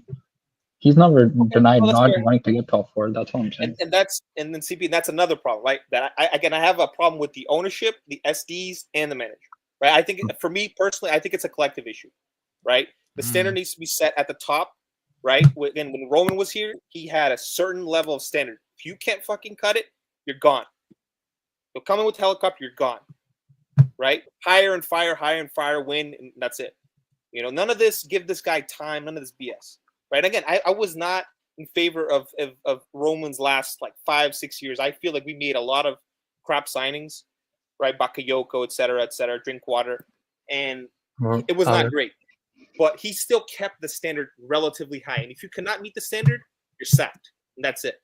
You know, Maurizio Sarri was great for us, had 1 year, won the Europa League. Again, he left because the fans, started booing him and all that. And I wanted Sarri to stay another year because I actually liked Sarri, right? Mhm. Lampard was here, got us the Champions League. Next year, you're sacked. You're gone. And he kept doing this, right? And I feel like if he was still here, Tuchel would have been sacked probably 3 months after because we had that run of form, right? We barely scraped top 4 that season, right? 2022, I think, right? And then we started really poor. Like we were poor, bro. Like people forget this, but I wanted Tuchel gone personally. I wasn't. The last 6 months of Tuchel was the most satanic football I have ever seen in my entire life. It was not good. Oh man. Listen, he was playing bad not football, but nothing was more satanic. Nothing was more crimes against football. Nothing. I would take this guy to the Hague myself personally than Antonio Conte's second season. I don't care what anyone says. It was bad. I'm willing to take him to. I'm willing to take him to the Hague for crimes against humanity. He said, "I'll drive him there myself." What I'm saying, like the standard needs to be set at the top. Get us good, competent SDs, and then again, this is for me. It's a collective issue. I don't blame Maresca. I'm blaming the collective. Right? They should have gone for someone like the Leverkusen SD that actually built a squad, a young squad, right? That actually ended up winning the title, right?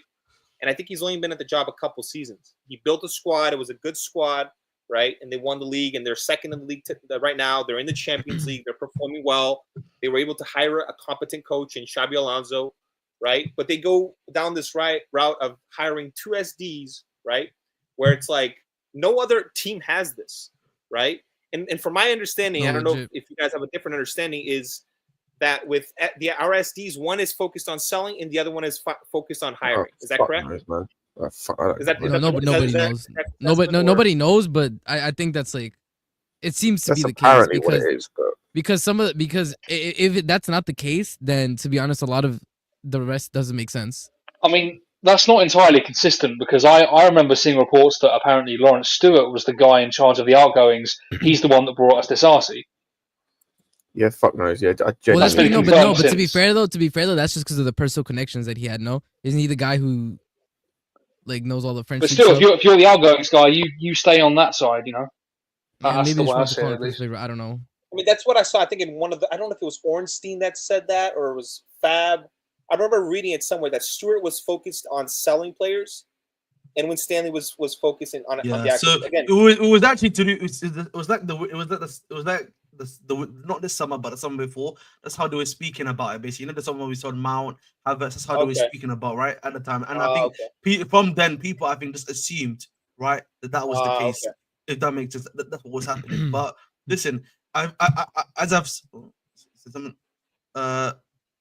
oh yeah, so like the point I'm just trying to make at the end of the day is that again a mentality issue is clearly at the football club right now, and if that is the case, then I worry about top four, bro. I do worry about. We have the rugby guy coming in, bro. The rugby guy. Yeah, we got the rugby guy. Don't Yeah, worry about it, and bro. like the other Right, thing I yeah. will speak about, because like the other thing I think we need to speak about, right, is that listen, today was a big opportunity, bro, for us to actually, even if you got the draw, or we got the win, bro, you would be like, we're in and around, where we need to be, bro. Right now, if Newcastle can overtake us, if Brighton is only now 3 points behind us, they haven't won in 3 months, right? We are like, we're not helping ourselves here, bro. We're out. We're shooting ourselves in the foot. I don't think we're getting top four this And season. you know what it is Yeah. too that pisses me off, Ahmed, is like I think you can definitely take a look at Maresca, right, for not changing tactics earlier. But specifically this game, bro, he set up the squad good. The His best game squad, plan yeah. was working, bro. His game plan was working. We were cutting through Villa well into the second half as well. The issue Like, for my me issue- comes in, it's like it pisses me off that like Maresca finally isn't contributing to the issue of us losing in this specific game. And then the players fuck it up. Yeah, Like, come and like on, bro. my other thing is that, you know, it feels like, you know, I'm almost repeating the season before with part, except I had a happy beginning, I'm having a shit ending. You know what I mean? Again, it's like it's like having sex, bro. Great in the moment, but then I had the rest of Insane comparison to draw out of there, No, bro. but I ain't no, gonna but lie. no, That's an but no, insane poll. Listen, it feels like now in the personal clarity era. That's what it feels like to me, bro. But Jesus. bro, that's the best way to put it, man. Listen, sometimes, bro, you have to put it how it is. Sure. And I felt like that was the most easiest way to put it. But like generally, I feel like now we're in like you had that happy moment. We're now on the bed thinking, oh, what the fuck did I do, bro? That's what it's looking like to me, bro, because we were playing so well. Then we had that thing. The transfer window, then we lose all of our depth in the transfer window. Yeah, we don't recover any depth in the transfer window. And then, what's it called? Yeah, players start dropping left, right, and center. Like, what's it called? Yeah, like we get sniped. Even today, we lost Chalobah. Yeah, we lost We're Chalobah, bro. I losing can't bodies, believe bro. that, son. Like, I think we miss Lavia's physicality in that midfield, like much more than people No, realize. Lucas, Reece it- James, He's not a Reece real James, person. Lucas, He's not a real you person. know, Lucas, you know Not what real. proved that to me today was Reece James in that midfield. Do you see perfect. what that freedom allowed Caicedo to be doing, bro? I'll be Not worried just him, about it was Reece Enzo as well. Yeah, Every Enzo bro, as well. I'm telling you, like Reece being there helped out so much to the point where I'm like, yeah, bro. Like if we had Lavia, this wouldn't be that bad. But like again, we can't trust Lavia, bro. That brother made out of paper mache. Pisses me off, bro, because I love Lavia, bro. That guy's such a good Bro, footballer. he's so yeah. so annoying. The man. problem for me, like, yeah, is that listen. The same thing with Reece today, bro. Like every time I see Reece play, I'm like, bro, I'm so pissed that this man can't stay healthy. The thing for me, He's looking his most healthy in the last 2 years. I'll give him that. Yeah. Here's the thing. You That's know how you one talk thing I'll about give back. fixtures. Next week against Southampton, we have to win that game. The reason why I'm saying is we have another chance where all the people surrounding us could drop points. What I'm saying is Brighton's playing Bournemouth, okay? Newcastle's playing Liverpool, Forest is playing Arsenal, and Tottenham is playing Man City. Yeah. Everyone is playing tough ass teams. You're expecting Liverpool probably is going to beat Newcastle. I'm gonna be quite Forest and honest. Arsenal are gonna be If this close. team can't beat Southampton, then I don't know That's what to what tell I'm you. Like, they saying. need to go. So next Like week- we need to next find week is a shame. We major- need to next- find shame at some point. And I'm sorry, we're talking about Maresca. dude, I'm sorry. I need to go after some players for how they've been doing this season. Okay, we give excuses, including you, Ahmed. Gusto needs overlapping runs. I don't like that about Maresca's tactic. He fucking did that. He has a touch of what Kay used to call as a RAP. Finish the fucking word. That's what KSI used to say for FIFA players. Okay, Palmer needs to play in the right pocket. He played it. What did he decide to do? I've said this for 10 games on Casual FC. He's having a mount season for the past 10 games where he fucking has shit final third decision making, but he has good GNA, just like Mount's second season. Nkunku needs to be second striker / false 10 / he sounds like fucking Kai Havertz for Arsenal. What is he? He's not a striker. He's not a fucking 10. He's not an 8. He's a fucking Roman Tata 9, 6, 7, 10. He's not good enough for this league. He's just not right for this league. It's fine. It's fine. We had Shevchenko. He was dog shit for us. He won a Ballon d'Or for AC Milan. Doesn't suit our league. It's fine. We can let him go.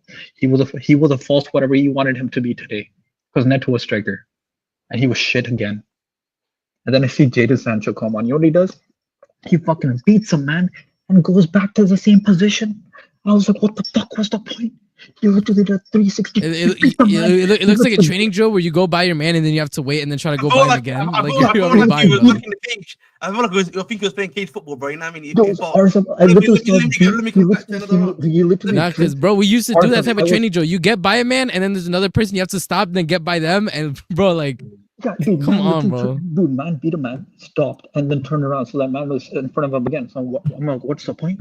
What's the Ben fucking Jacobs, would you respect, bro? Again, you know. Pitch of saw. He's gonna get the no. By the way, I'm sure, yeah. And the way Arsenal moving, they also fear ever being in first place and winning the Prem, bro. Yeah. Again, about to be 3 straight years second, bro. Come on. Again, I think the big problem with that comment, Adam, is that again, these comments always seem to come out when we're losing, bro. These PR stuff, all this stuff, bro. We don't need this, man. We don't need this briefs, bro. With due respect, man. Give it up. But thank you for Adam for letting me know. Always appreciate my brother. Thank you for that.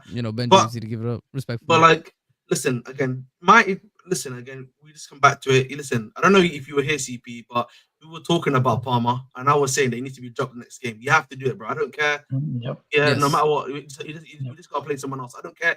Shimheka, Sancho, whatever it has to be. You just gotta play. He's good. You gotta drop him. You gotta drop him.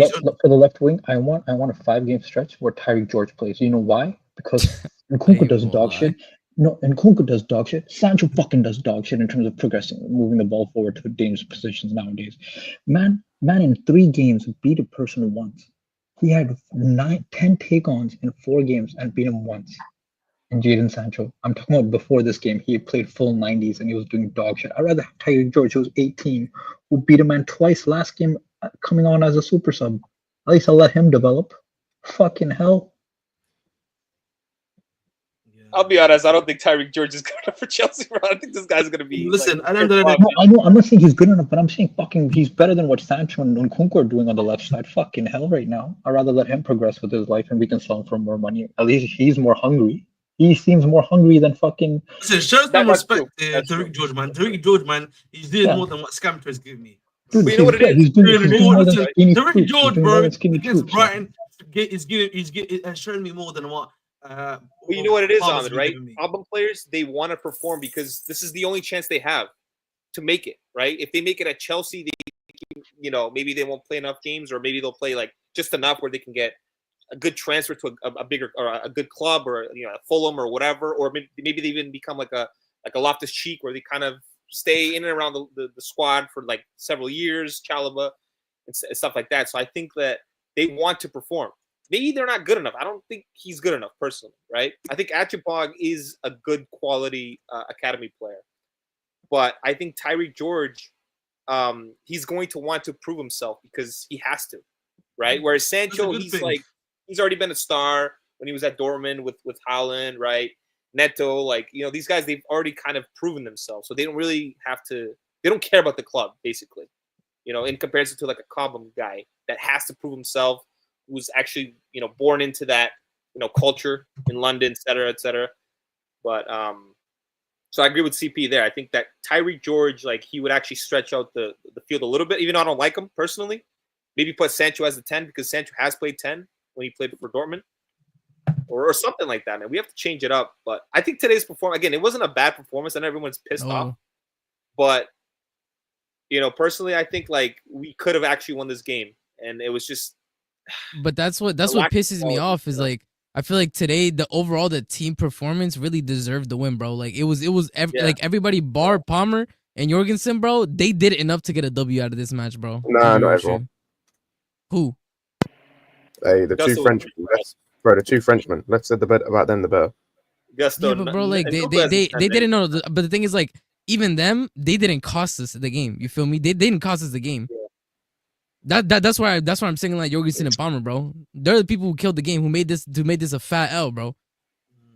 We can say Gusto was shit. I don't know, Fair enough, because Gusto was awful. Fair enough, Gusto was awful. I think But- with Nkunku, he could have done more in that game as well. Like, I feel like with Gusto, that ball, what Palmer did to him, that could have been a goal. We know Nkunku in his 1v1 situations, if he actually went forward, he could have put it in. But again, I think he was holding the line, because if he moved, No, Could've been offside. he still could have reacted to it. Nah, It's just no bro, reaction. no. I'm not. That he stepped up for no reason, by the way. Like, So he what's the stepped point up in for no being there? fucking reason. And then even after he stepped up, it could have recovered and decided to touch it into Rashford to give him an easier chance. No, He's stop. We're not doing that. You know why? Because later that game we saw exactly what that play was. First of all, if Enzo wasn't playing him on, Gusto would have been fine. Gusto was holding the line perfectly fine. Yeah, but Enzo was never gonna Enzo. The ball had just come from that side.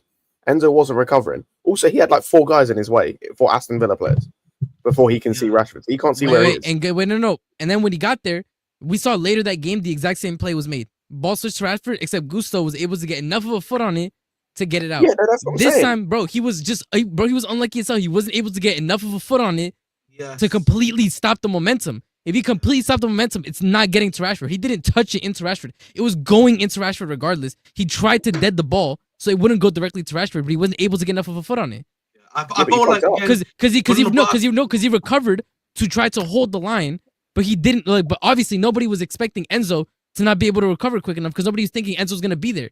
They're looking at their defensive teammates. I'm sorry, I'm not blaming Gusto for that. Like that's unfair. I think Gusto was awful. I'm not defending him, but on that play specifically, bro, Gusto was hard done by. He almost got to the ball. I think again, I've said this before of Gusto, that I actually think in general he had a good defensive performance. I just think that moment was quite unlucky for him, bro. It was very unlucky. I think we're being overly harsh for him in that aspect. I think going forward, he had his moments. He actually put in quite a few good crosses. Yeah, but I think a lot of the time, people are doing a bit too much of Gusto. That's my personal. No, he was shit, bro. Like, Wait, a lot of good I crosses. have to No, disagree. but listen, Scott. I agree with you, bro. I think he was awful. I think he was god awful. He was However, shit. on that specific goal, bro, I can't blame him on that, man. Wait, did I miss something? What good crosses did he make today? If you look at the first 5 minutes, Bro, his touch, man. Like, First 5 CP minutes. said No, his earlier, touch was bro, awful. His touch was awful, bro. Bro, his Yeah, touch. his touch like, was very bad. I oh, genuinely feel Christ. I've said this before. I genuinely feel Gusto is another one. Zero confidence right now. Zero belief in himself right now. Right? And of Then course sit on the he's bench. being- But again, the gaffer's not doing that, bro. He's not willing to No, he's not jump gonna do on it, that. bro. But that's So, where age that's- comes in, right? Right? I'm These right, guys are all legend. young. Yeah, They're all, and like, with little confidence. I like this is something I've said before, right? And also in general, right? Like, one of the things I've always said as well is that with young players, bro, they can sometimes have a really great first season, but as you can see, look at Nico Williams is a good example of this. He's having a season now where it's a bit of a down season, right? He's not doing what he was doing the previous 2 seasons. That guy's overrated. I know he's overrated. I know he's overrated, but like, even I'm just talking about in general. Like, a lot of these like top young talents, sometimes they go through a season where they're not as good as they were the season before, right? And I think Gusto's going through that this season, in my personal opinion, because he had such a good season the season before in terms of what he was doing and how highly he was being rated. People seem to forget that as well. I mean, he's inverted him half the season though. Like, Yeah. I mean, No, I like, feel this like- isn't an inverted problem. on the rest of it. No, but No, this this is wasn't why the inverted. whole Gusto thing Today he isn't was an not inverted. inverted We're like seeing that, it. bro. No, I know not He's today, been- but I'm saying like overall throughout the season, like most games he's been inverting. So No, like but you're expecting a guy to learn a new position in midfield when you're a overlapping fullback. And I'm not defending No, but- Augusto, right? But like I just feel like he's trying to learn a position. Go ahead, Scott. Sorry. No, but where I disagree is because like the issues he's facing, like there are certain things. It's the same issues I've had with Nkunku, just to like a slightly lesser extent with Gusto, where it's like if he was having certain issues where he's getting caught out defensively because he's out of position because he's learning position, I fine, that I understand. When your touch is bad, When you can't make a pass, when you can't defend when you're as a right back, not even when you're inverted, when you're in your right back position and can't defend properly. These are not things that are caused by you inverting, bro. Like, these are things caused by you just being an idiot. Like, the fact that you can't make a simple 5-yard pass at times is not on. He could be playing up front, right back, goalkeeper, anywhere. If you can't make a 5-yard pass, that's an issue. He can't have a first touch. His first touch seems to have gone. Like, that's not a positional thing. And it was the same when Nkunku was playing up front or on the wing or whatnot. I was having the same issue. It's like, these are not positional things. There are positional issues he's having, which I don't come down on him as much for, because like you said, he at the start of the season he was learning a new position. He's having issues where it's like, bro, you're just being shit. Like, I just think again, that touch, the touch is the main one, and the fact he was giving away passes, like that's not a positional issue. Yeah, that's but Scott, I think what you're saying is right. I just think for me the problem is right now he's low on confidence, and again, this is another thing where I kind of do look at Maresca here slightly. I'm like, you can see, yeah, the bro is clearly he's not right now. He's clearly having a low lights moment. Why are we playing him? I mean, it's the same thing we were saying with Jackson, bro. It's the same thing we were saying with Jackson, bro. Same thing. Listen, same thing we're saying with Jackson. Same thing I'm saying about Cole Palmer right now. Yeah. Same thing you make the argument for Nkunku, although he just been shit in general, right? Like these guys, you can see they're not playing well. Why are they playing well? Why are they playing? You know what? I think that part of the issue is. I'll let you go, but like one thing here that I think was it you, Lucas, that said this to me. I think it was you or someone else. One of my subscribers said this to me. You know, last season or earlier in the first half of the season, one of the benefits that we had was when guys were out of form, there was Conference League that you could fall back to, where they could play regular games and build up form. That's what we did with Enzo. That's what we did with Neto. We did Enzo, Neto. I think Sancho too as well. Sancho to an extent, even Madueke to an extent, we did that with, right, to get him back up and running to an extent, right. We were able to do that, but because we don't have that right anymore, right, and now also because of the squad size, we can't even do that anymore, bro. We can't do that anymore now with Conference League, bro. We can't do this thing of like we can give in confidence boosters anymore to Conference Leagues, to the Conference League sides as well. So that's another thing. But what was your other thing, by the way? Quickly, I was just gonna say, like, I agree with you, but I think this comes down to another issue that we kind of spoken upon and touched on, but I want to touch on again. Is like, I agree with you on the Gusto thing. In an ideal world, he wouldn't have been playing today. You'd have had Reece play in that position, which would have been miles better, providing his hamstrings held up. And then who do you put in his position? One is Santos or Leslie, who are currently on loan, and you could have recalled one of them. Santos, fair enough. Leslie, you could have recalled. Leslie in that position where James was today, and then James in Gusto's position. Heightened bro, physicality, that's infinitely better. That's infinitely better. But no, you didn't want to do that. So it's cool. So now we have to see Gusto play like shit. Or you have to put Achimpong there. And the thing is, even if Achimpong had played there, I worry about him in the second half against Rashford. Just because that's a guy who can get at you. He's not the best, but like he seems to have found a little bit of form and seems to have gained a bit of confidence since joining Villa. That's not a position I want to put Achimpong in, personally. Even though I think he's good enough to maybe do it, it's not a position I want to put him in. Well, it's just unfair because you don't it's kill unfair. young kids' confidence like that, bro. I'm real with you. So the only other thing you could maybe do in that position is put James at right back and Achimpong in midfield, or Mugu.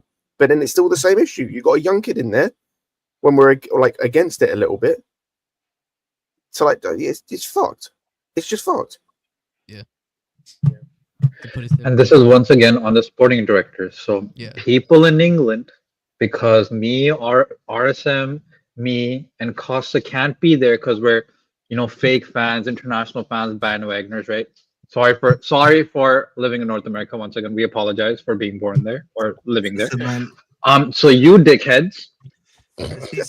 See, listen, I think Englishman only. Sorry, Englishman only here. Let's go, man. What are we saying, lads? Wait, you know what I mean? Listen, we can go to the. Hey, I'm not involved.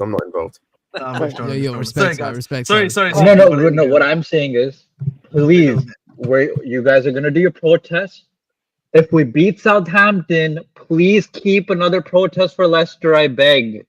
It's if we beat Southampton, it's fucking Southampton. I beg you, What do you keep have the on my screen? pressure. If you don't get 'Cause- this shit off my screen, dog. If you Nation, don't man. get this shit off my Rick screen, Nation, dog. man. Stop this. That's what I hate No, you. no, fuck you, Ahmed. See? Fuck No, you, thank you. bro. Exactly. Like, Come what on. are we doing here, What bro? we could have had, man. What we could have had today. But We did have it. We saw it. It was nasty. It was ass. It was done. It's not good. Well, I have to ask the question: why is he cooking under Emery, but he's not cooking under Maresca?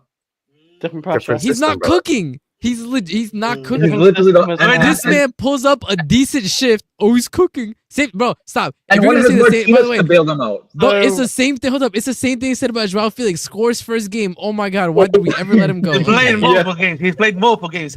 Show some respect. Oh to yeah, played well, Nation. hype. Yeah, yeah, Just played Oh. played so well. They got out of the Well, like, Champions you know, League. Yeah, played so well. Listen, I hate to say it like this, but losing today probably was like a net benefit to the protest because, like, I think I said yesterday, if we Yeah. lost or if we won or like lost today, Yeah. that protest would be cooked. You know what I mean? Like, I'll be honest, man. And I'm Are hearing. they no, protesting to get the owners out or like? I Yeah, don't they're know. protesting to get. Who Bro, knows? bro, man? bro, The bro, That's messaging what I is so don't get. mixed. Like, why do you not protest like to get the directors out and like put your energy Because towards- okay, because they believe Because in it's been conspiracy poorly theory that organized. the owners are able to sell. That's why. yeah, And Yeah, also, they- and also, people like PYS are saying, I know the owners can. Well, it's like he's a fucking child with a. Andrew.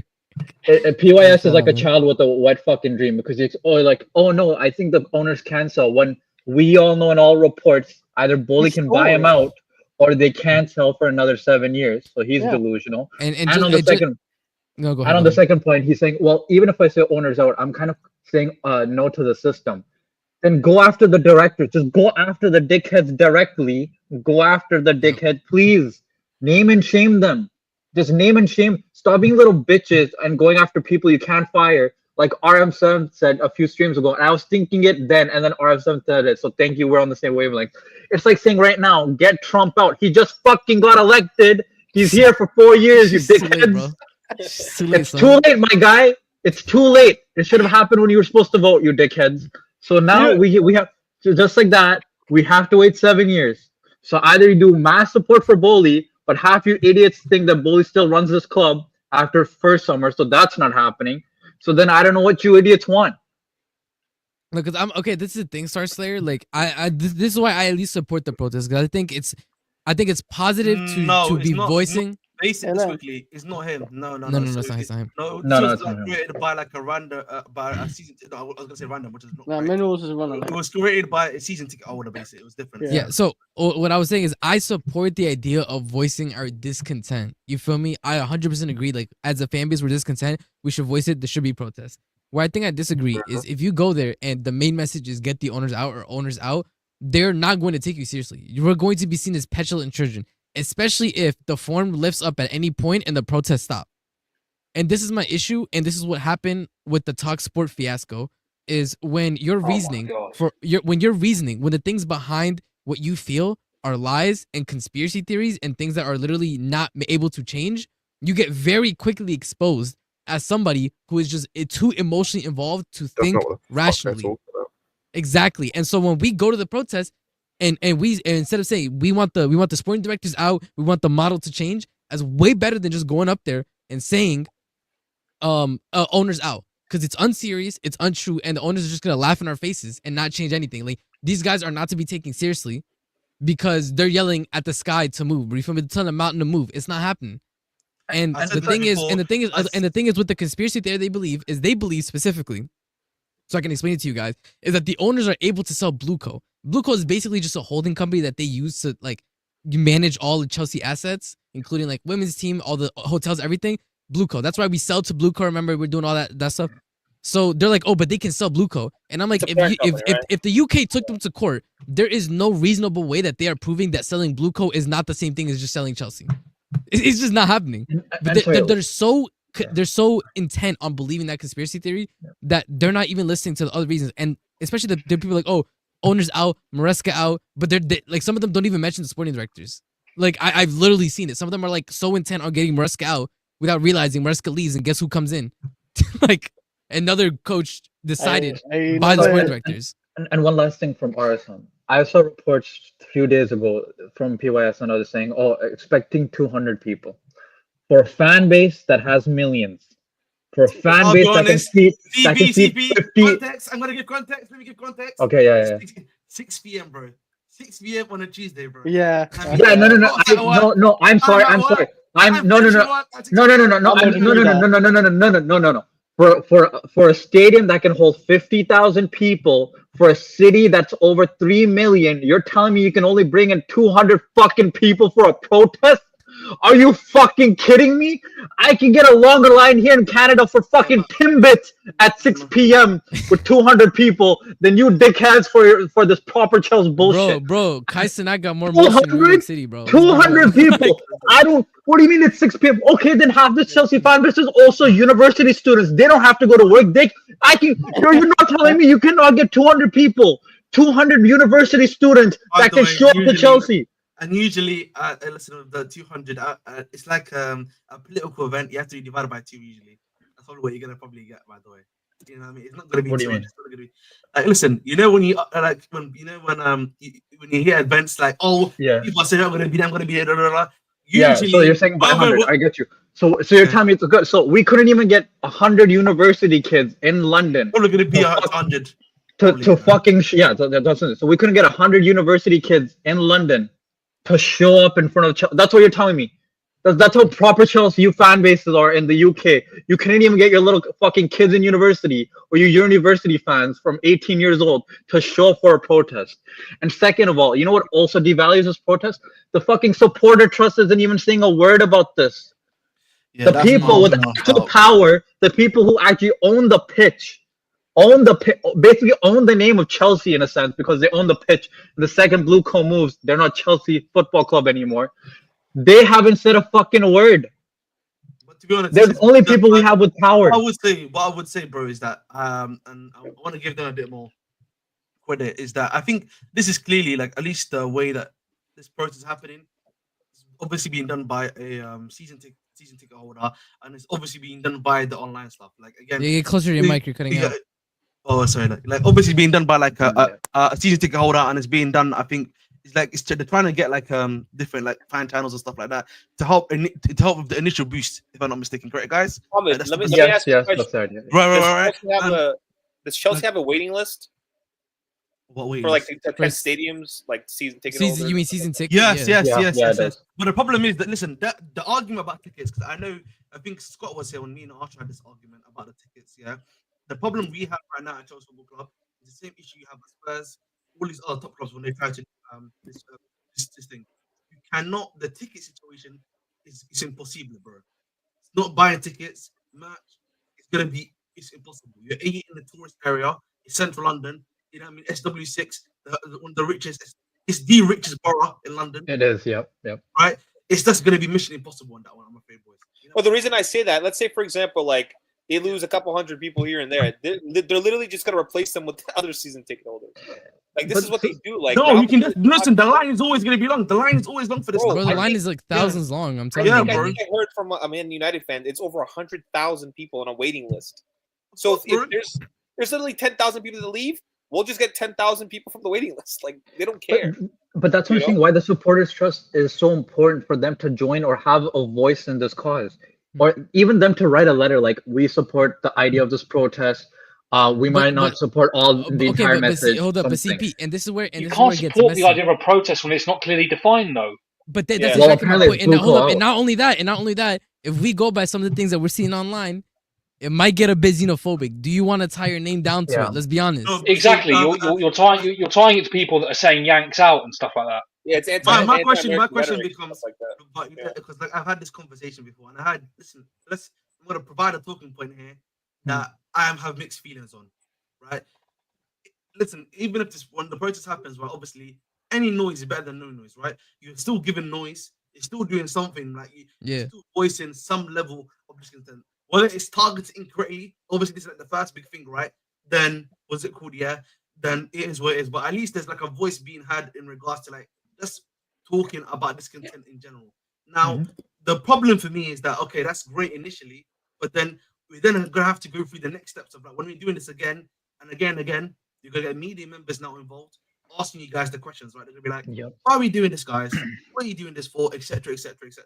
Then we start doing stuff that are realistic because you know what's gonna happen, right?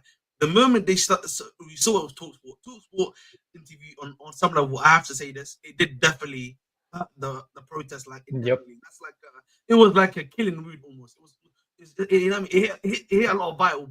My man got murdered live, Like, bro. because like, and I said this before, like when the thing of like, what was it that he said when Simon Jordan asked him, "What you saying? We got our Tosi back here against is it Southampton away? That, you know, did you think that?"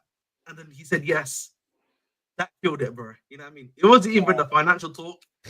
That was like bang, bang. That was such a screen beat. That just shows you're unserious, bro. Bro, these people have split personality. Like you saw Pice, right? He literally posted something talking shit about the owners and all that. Literally a day later, I think I sent it to the group, guys. Yep. He said something like, "Oh, I met with Daniel Finkelstein or whatever. He's such a nice guy." Bro, he's part of the board. Like, Bro, you know what's funny, bro? The thing is, I can't believe that shit. bro. Even John Obi Mikel did the same thing. Remember we were on the winning run, Yeah. and he literally posted a photo of him and Iqbal. Be like, I spoke with them, and I think it's great. And now he's back to like, later. bro, Dude, it's so awful. Don't you remember in the summer before Oshman, he's like, I met with Lawrence Jordan and them and the sporting directors, and they really care about the club. I can see their intent. They really care about this. That's what he was saying. And now we're in this losing run. Man wants the publicity. You know, now he's saying, "Oh, fuck these sporting directors." I thought you were just sucking them off when you met them in He's September. like, what is the club doing? There's no That's the direction. thing, This is CP, like, right? bro, It's come on, man. inconsistency in their, like, again, Pice. I literally, he was bashing the ownership, the directors, everything. The next day, he literally posts, "Oh, I spoke with Daniel Finkelstein," and he's part of the board. He's a very nice guy, and blah blah. I'm like, bro, these people are bipolar or crazy, or they're just stupid. Like, I don't bro, know they're just sack chasers, bro. They're trying. You feel me? They just like want the me, I'm bag. an That's it, asshole, bro. but at least I'm consistent. I'm consistent with my position. Agreed. Don't owe me calls. No, don't owe me calls, man. That's mad. Not here for the bag. Listen. He's It's mad. I ain't gonna lie. We get The it, thing man. is, Dubai's it's funny, bro. expensive. I don't get it, take man. it serious, get it. but I do Dubai's think it's funny. That's it. You feel me? Yeah, I'm there for the like, entertainment. But like again, like my thing is, yeah, I watched Capcast, and I think it was Charlie, who's like this Chelsea fan TV, and like their video was really Charlie sound.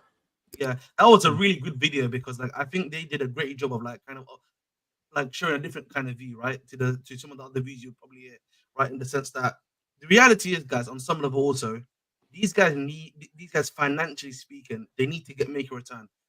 I don't know where we're gonna get someone that's gonna give them that return because they're not gonna just want a return just on their investment. They're gonna want a return on the projected investment too, right? In terms of like stuff like that. But they're gonna want Yeah.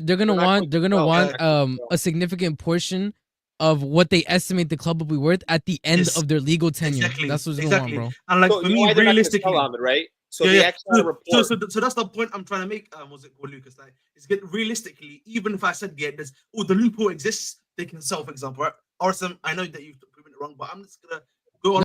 No, it's hypothetical. I get it, bro. Yeah. We can sell. I'm saying to you, the buyer itself is gonna be difficult to get because there's no Arab owners going back. They never passed the way mean test with the Arab owners. We already know that, by the way, right? Then your next owner is not going to be a British owner because I don't know about any British billionaires that can buy us for that money. Right? No, it might be a British owner, but bro, like I'll be so honest. But like the point I'm trying to make is that it might even. I don't even think that's. I find that very. It'll have to be a consortium. It's very unlikely it'll be an individual, bro. Like let's be honest. The reality is probably gonna be another private equity firm that is American based. Or if you want, for example, or Somali Flame, say for example, if it goes to the Middle East, that's private interest. You could just call that a consortium, bro. Yeah, but irregardless of even they're not gonna allow that anymore. They're not gonna allow that either because but irregardless of the matter, it's gonna be we're gonna probably end up with similar owners either way. Yeah, like they're not gonna sell, right? They actually had a report. Like my issue. They actually had a report on Forbes on it, right? So they actually explained when we were trying to sell the club, right? There was a report on Forbes. I don't know if you guys remember this during the sale process, where they explained like the value. What's the name of it? I think Rain Group, right? That's the name of the company. That's correct. Yeah, right. The bank, right? They were explaining that the projections of like how much value some of these teams are going to be worth, because RSM explained earlier, like where more commercialized and it's America. You bring all And it's going to be more commercial, over the next 5 to 10 years. And as more people watch it, right? it's so cheap, bro. These teams are so cheap. Like I think you mentioned, like one of the teams in the NFL is worth like $5 billion. The cheapest team in the NFL, the Cincinnati Bengals, 5 is billion, 5.5 billion, bro. Let me just answer this question quickly, bros. Cheapest team, bro. Yeah, Lucas, let me just answer this question, guys. Yes, I want you to. Oh my understand- God, this is what. I No. need people to understand something. Yeah, Roman Abramovich has never come back. He is never, ever, Never say ever, never. ever. I No, don't no, care. there's- Bro, Chris, you're not even stepping. Listen, I'm willing to sell my soul to on this. Damn, You've Yeah, been hearing listen, Spike way yeah, too much, yeah. man's gonna be a Horcrux, okay? Listen, yeah. There's- I'm telling you this there's right two now. I'm willing to tell you this right now. SC. I'm willing to listen. He will know past away. Bro, he can't set foot in the country, bro. I was about to say, bro, like there's three things with this. He can't pass the ways immune test. He already did irreparable damage to the Premier League after what happened with the political stuff already, right? Which is already mad. Wait, what does toxic Roman do to the already. Premier League? Chris, I'm talking about the Ukraine stuff, like obviously the situation there, right? And everything that's Yeah, going but on. they came out of that That- situation. that- No, but also Yes. ties to Putin, dude. That's why he couldn't Yes. enter Yes. London since 2016. I was That's why gonna you say, never there's- saw him. That's why There's he's three never- things on this as to why Roman is never coming back. Number one is the visa issue. He could not get his visa for Told you, years. bro. He not They stepping refused back to in the give him a country. visa. That's why he wasn't Yes. even in the country. Second, like Ahmed said, he wouldn't even pass the like whatever it's called, the The ways test it for means them. as well. Yeah. Whatever that Proper, is. That test fair is. and proper, yeah. The fair and proper test. Yeah. That one. He wouldn't pass that. Thirdly, these brothers would force him to buy it for like 10 bill. Sorry. Like And he's the worth V 12 billion, Sky, by the way. bro. The V Sky has like 5% shares. He'd probably try and sell that to Roman for like 10 bill because he hates him. Remember, Like we that hates it. the guy Forgot about hates that him. too, by the way. And then Yes. yeah, bro. If he ever tried to buy them back, they want double what they spent. Minimum. Exactly, bro. Ahmed, again, the report stated that the next 10 years, the projections, and that's why they convinced a lot of people to bid for Chelsea, right? There was a point there was like over 100 people trying to bid for Chelsea before it became 3 at the end, right? It said something like 8 to 10 billion pounds in like the next 10 years. They bought it for 2.5 billion with an extra 1.75 for investments and infrastructure and all that stuff, right? This could be worth 10 billion, and it's a stable asset. So you're talking about like if you invest in real estate, you're probably going to make less money than if you invest in a team and then sell it in 10 years. You're going to make more money. And A the good thing is, example like, of that, unironically. Good example. and hold of up, that, hold up. And you know what's interesting AC is Milan. that they're Look at actually AC Milan. So I'm going to get the point. Like AC Milan is a No, good go ahead. example of this. They got flipped, by the way, by equity firm. They're brought by some other guy now. I forget his name. He's a really shitty owner right now. I don't know if he check him out. That's why AC Milan's been doing quite cool. But the previous guys that owned them were a private equity firm. They refurbished everything for them, did everything, and then they flipped them, bro, after 4 years. Or like 5 years or something like that. Mhm. Go ahead, bro. Bro, what I was gonna say is that like when you look at because there actually is a way that the owners are able to leave Chelsea, and it's if they prove they have lost a substantial amount of money on Chelsea. However, that is literally impossible, bro. There's no way. Even and I said this before, and this is to the point. Like they are making so much money year after year just being in the Prem. Because as the Prem grows as a product, Chelsea is also growing the market cap, bro. It doesn't matter. And if at any point in the future, for example, they start bringing games over to America, forget about it, bro. Actually, forget about it. If the Super League ever happens, they are set to make ungodly amounts of money. By the They're way, not letting go. On that, like what you said about them flipping on it, like I'm looking at here with Clear Lake, bro, because I looked up the other day, bro. In 2014, they acquired a company for 18 million. Yeah, 2 years later, they flipped them for 140 million. That's what I'm saying. Yes, this is what they're known for. That's what they're known for. My thing is, yeah, listen, these guys have probably planned a 10-year situation to make this flip happen. In my personal Hey, the opinion. flip ain't happening at any point soon now. Like the way it's going. Yeah, like the The point flip is is the going flip ain't down. happening anytime soon, bro. Right? That's the point I'm trying to make. They need to start Private winning equity trophies. And then the big issue, Yeah. even with the flip situation, is that they can't even make profits right now, boys.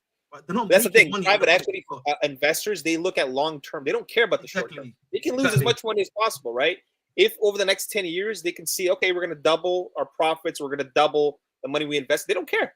These are billionaires, bro, that invest in a fund and they use this money to buy Chelsea. And then over the next 10, 15 years, whenever they sell it, they're going to make a ton of money. If they are able to succeed and build the stadium, right, which we don't know. I mean, you know more about this than I do, Ahmed, but like if they're able to build a stadium, that's 2 billion pounds, bro. It doesn't Right, even look matter how if they Tottenham just is built, probably bro, the worth more to 55k us right now stadium, because bros. of the stadium. They're cooking. Even if they build us the 55k stadium at Stamford Bridge, bro, they're It's a cooking. big Bro. improvement still. Right? It's already a massive improvement, bro. Right? You're Massive. cooking on even right. That's not even the dream stadium they're trying to even build yet at all court situation, right? That they're trying to do, which is another thing, right? Like I think for me, and I've said this before, this from getting these guys out and trying to put pressure on them is going to be very hard to make happen, particularly when you've got the PR stuff as well that they're very good at doing that, and they definitely are able to get the media on their side quite easily too, right? That's the one thing, yeah, that they've been able to do quite successfully in recent history. Like, and you cannot beat those. Sadly, you cannot beat it, bro. You can't beat that, bro. Yeah, no, I agree. Also, Ahmed, I just want to touch on what you said as well about like in terms of if they leave, who comes in afterwards? Because I think that's a big thing where it's like, and I'm not saying this is the reason why they should stay or whatnot, and to praise them, but it's like, say they do leave, who comes in afterwards? It's either going to be an English owner, who, I'll be so honest, Nah. like we want to talk about American owners. English owners in the Premier League stinky. Ooh. Like, Did you not just get an English terrible. owner too? Yeah, but look how well that's going. Yeah, I know.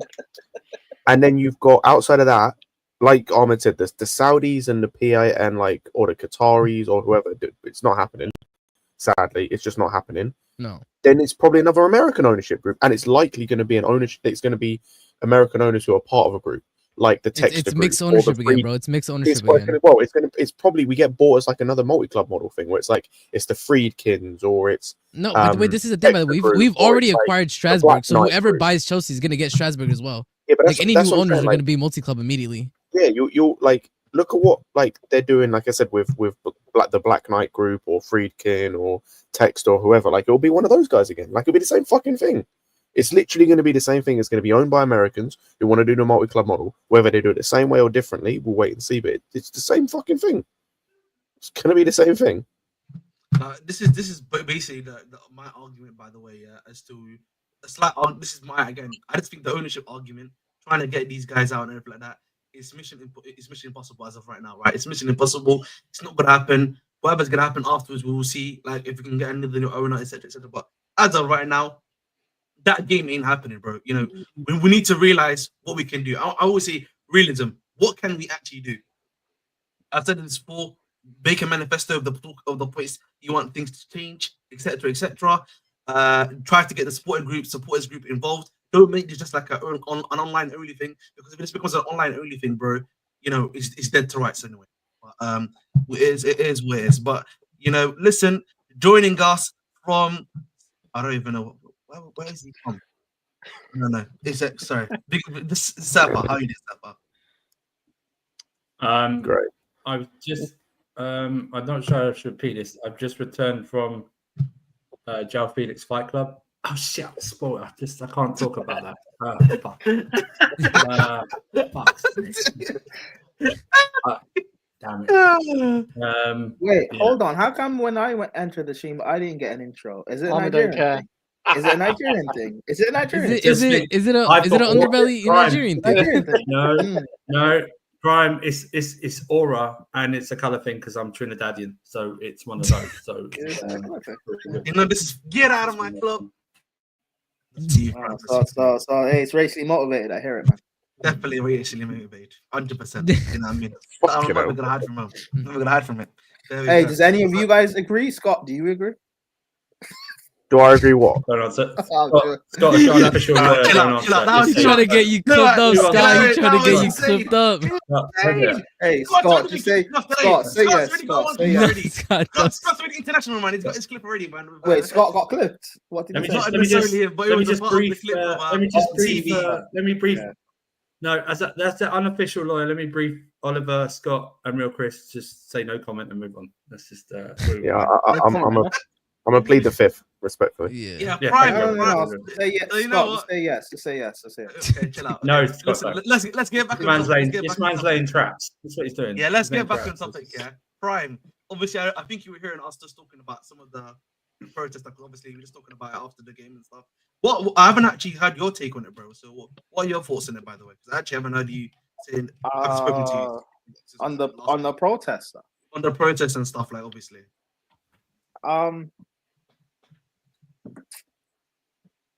I disagree with that because Wow, I that's know.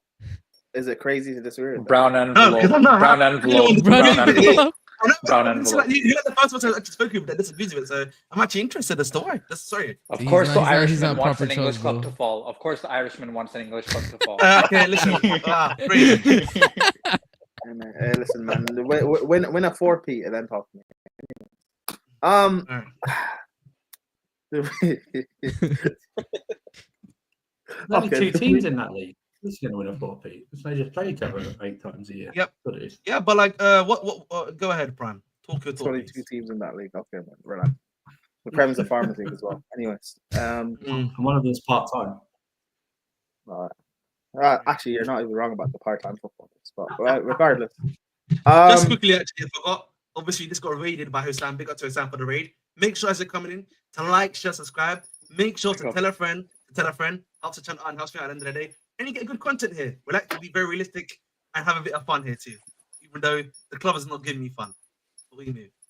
But, Prime, the floor is yours, my brother. you didn't just get raided by Husam. It was like 5 minutes ago. But regardless,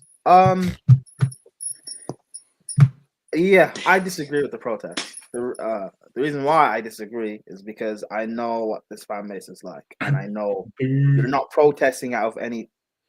Okay, you're not protesting out of anything like genuine.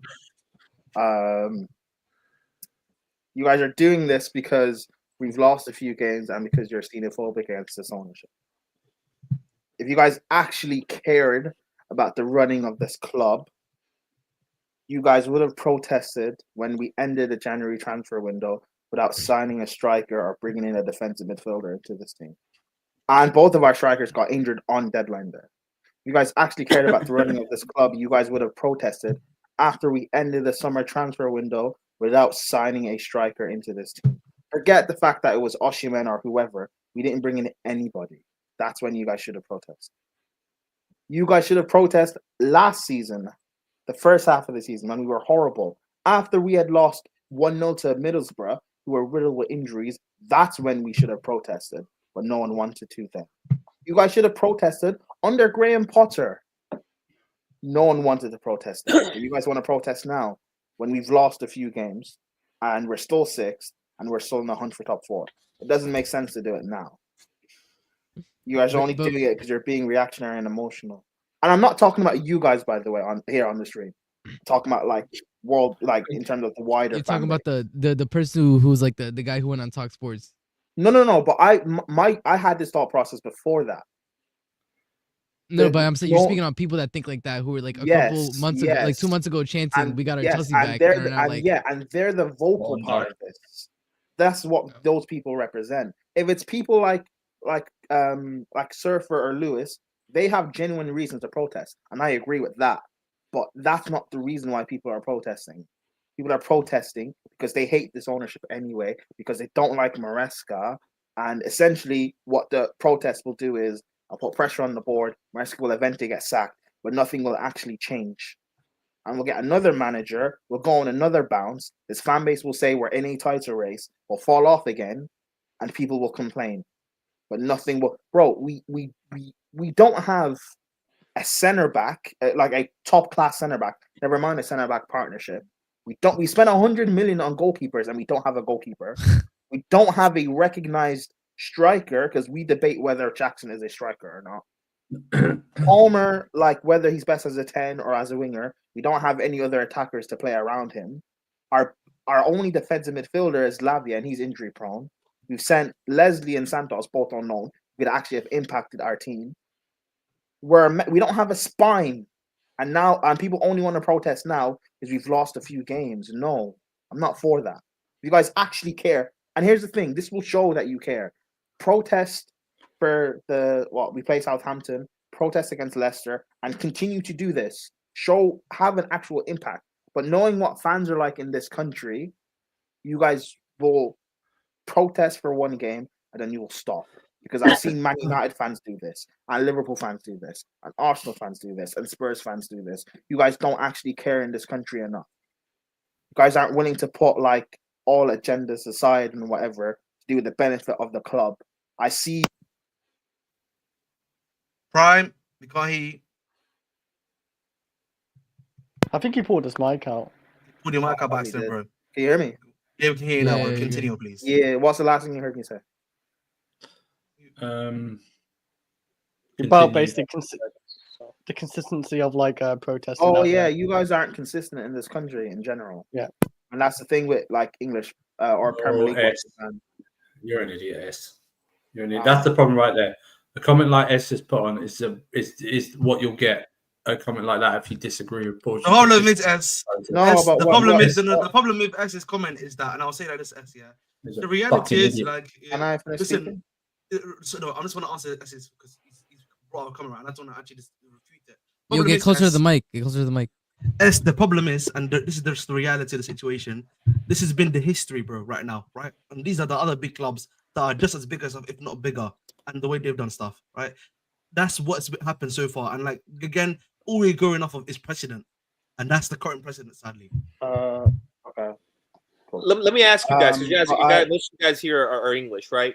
Do you Can I think it's like finish a cultural thing where it's like you guys are probably like too Can I finish proper? speaking? Because this shit would not fly at Real Madrid because the standard there is really high. So people would like it burn the stadium down. But this is the thing, Lucas. You know? It's not even. The thing is like Real Madrid. We don't even have to go to successful clubs, bro. There are some mid clubs in South America where if things start They going burn the wrong, stadium bro. That's what I'm saying, bro. Cars are getting set on fire. I'm asking you, Prime, and everyone here who wants to answer. Like, do you guys think it's a cultural thing? You think it's just people are too nice? I don't They're think not it's- willing to- Well, before you even ask your question, I would like to finish saying what I was saying. All right, Yeah. Prime, go ahead. Please finish. But yeah, Okay. it is a cultural thing because this country like doesn't really care enough. I see in other leagues that people who want to like fans who actually want to make change, like they actually do something, and maybe sometimes they go too far, like doing things like in La Liga yesterday, a fan threw a knife at a goalkeeper. Like doing stuff like that is probably a bit too Jesus. Oh far, my God. or like robbing a player's like house or whatever. Fine, but at He least did they save actually- the knife. He did save it. Just over the bar. Yeah, Insane. but at least, Insane. at least they actively want to try and make change because they actually care. But here in this country, going to games is just like a day out with the lads, a day out with your mates. People don't care for. If people cared for actual change, this ownership, this fan base would have protested after Tuchel got sacked. But Roger. we didn't. That's- Didn't. yeah, fair enough.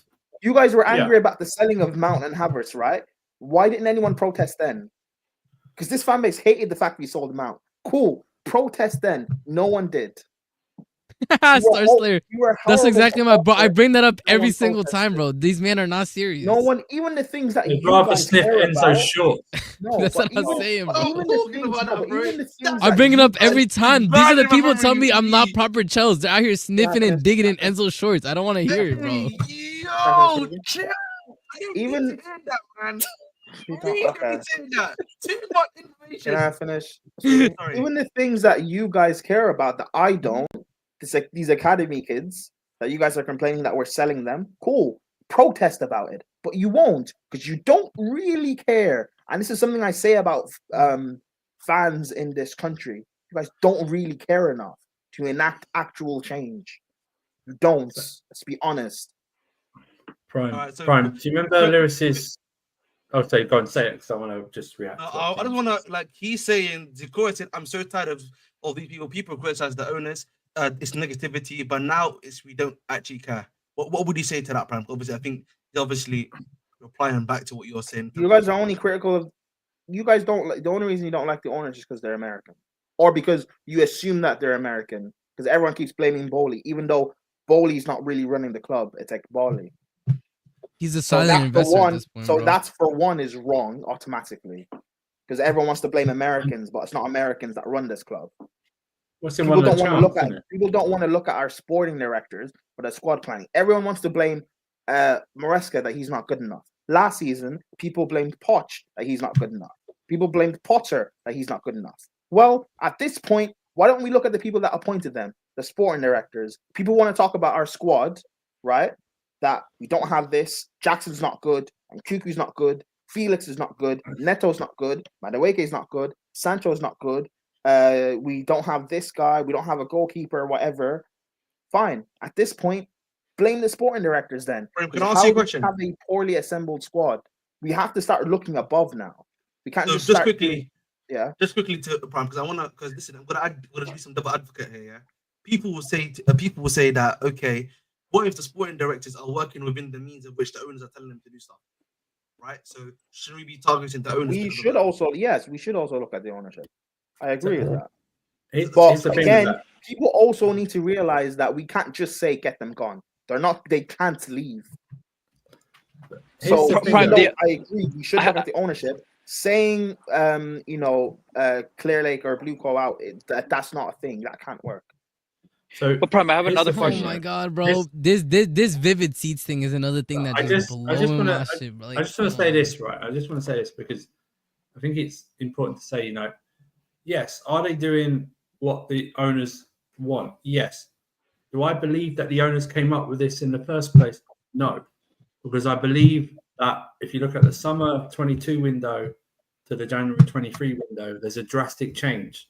I mean, they brought Vivell in, they brought these guys in, and they listened to them, and they decided to go with this and keep going with this. And all this about the protest. Protest is beautiful. Protest, want to protest, absolutely protest, but have one single message. The Spurs lot, one single message: Levy out, Enoch out. Liverpool fans, when they protest when the team's not doing well, FSG out, planes over the ground. Man United fans, Glazers out, or Simi Ineos and Glazers out. But like Prime was there on the stream with Lewis. One of the reasons apparently they didn't protest before this was that they did have a protest planned, but it got called off because a game was happening or something, but nothing since then. So they could have moved the protest to another week. They just now only want to start doing the protesting. It's very simple.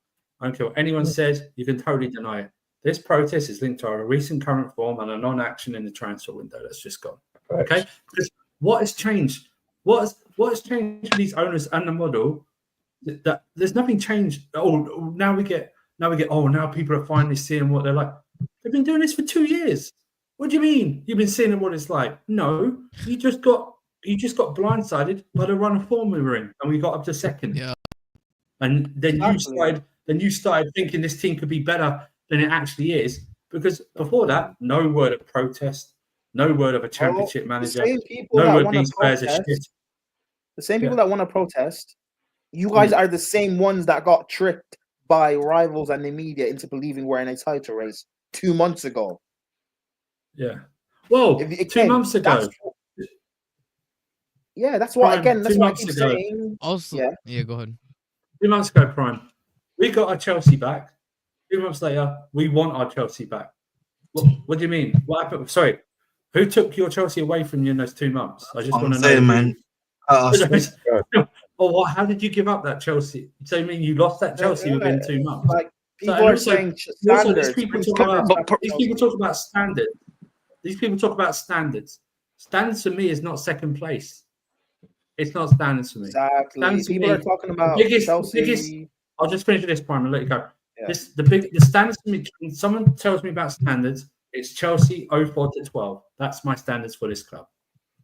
That's my standards for this club. Ever since then, for the past 13 years, inconsistent as balls. And people will throw in, oh yeah, but you won the Champions League in 21. I will never turn down the Champions League in 21. But I'll tell you right now, that was the biggest cover of huge canvases in this team, in this squad I've ever seen at this club. Because it told us we only need Lukaku and Saul in midfield and we're fine. Do you know what I mean? The biggest thing. These owners need to change. And also, can I just say this? Why would one of your chants be change the model but still have the same people running it? Why would you want that? But go on. And this is why I'm not going to back this protest, because you guys don't have like real, genuine intentions of it.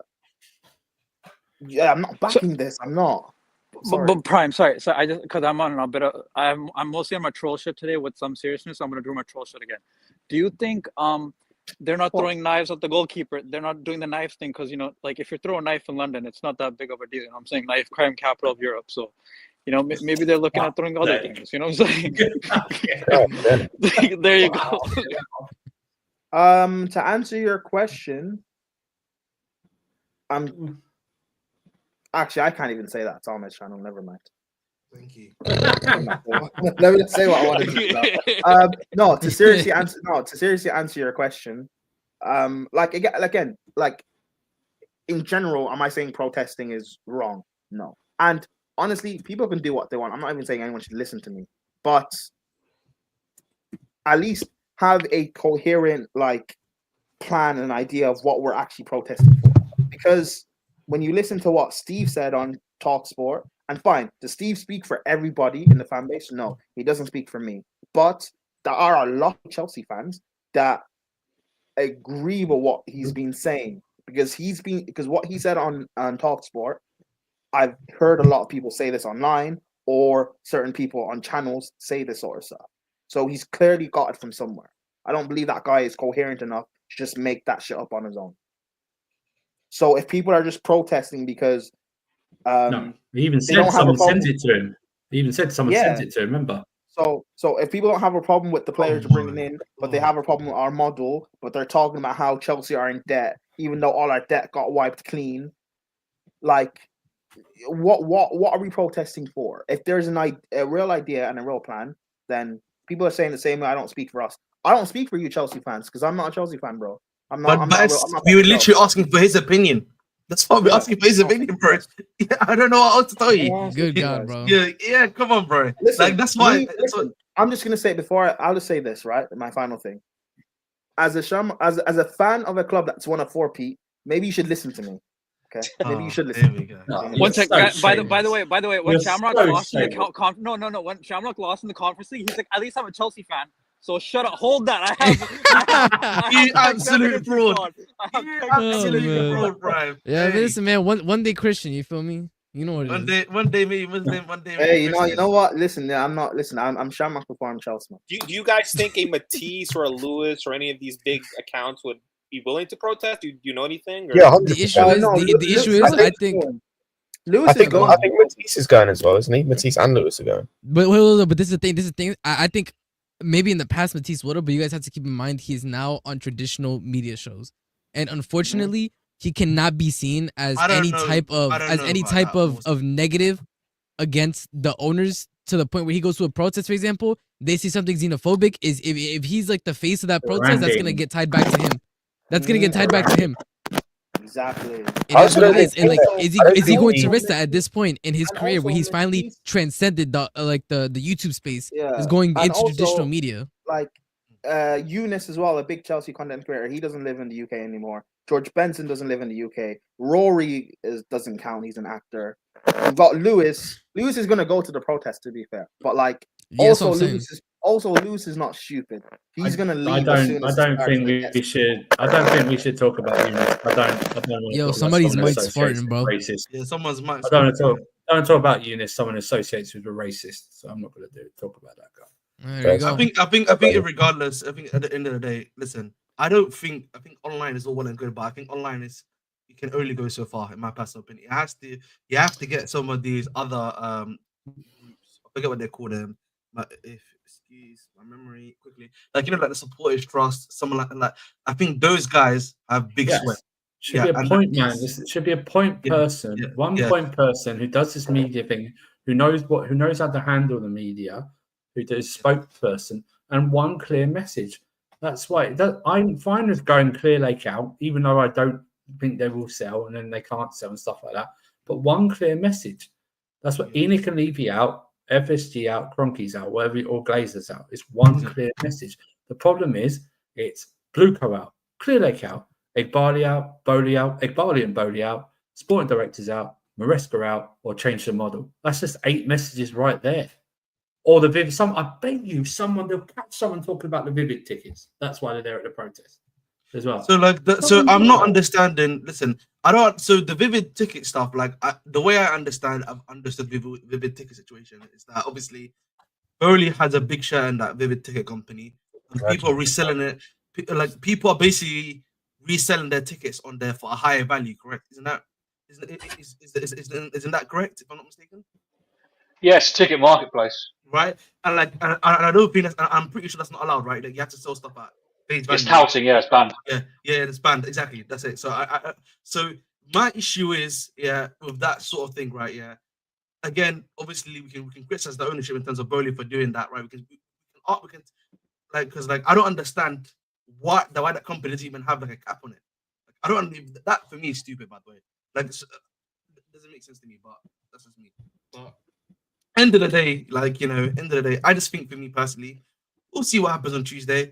I wish I could go because I wanted to see what it was going to be about myself, and see what was going to go on. But I actually can't. Ahmed, Tuesday's fine, but it needs to happen against Leicester as well.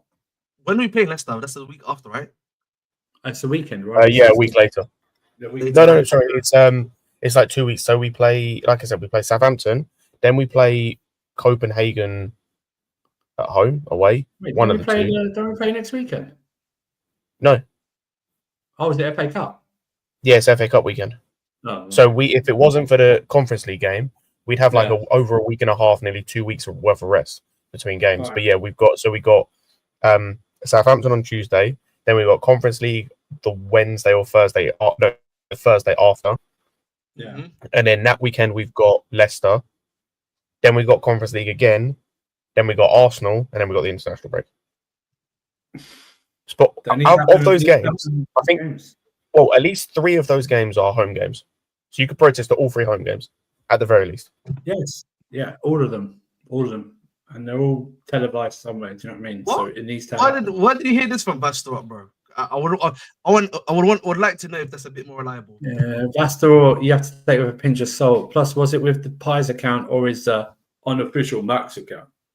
Yeah, I don't know where he does his where his true opinion lies.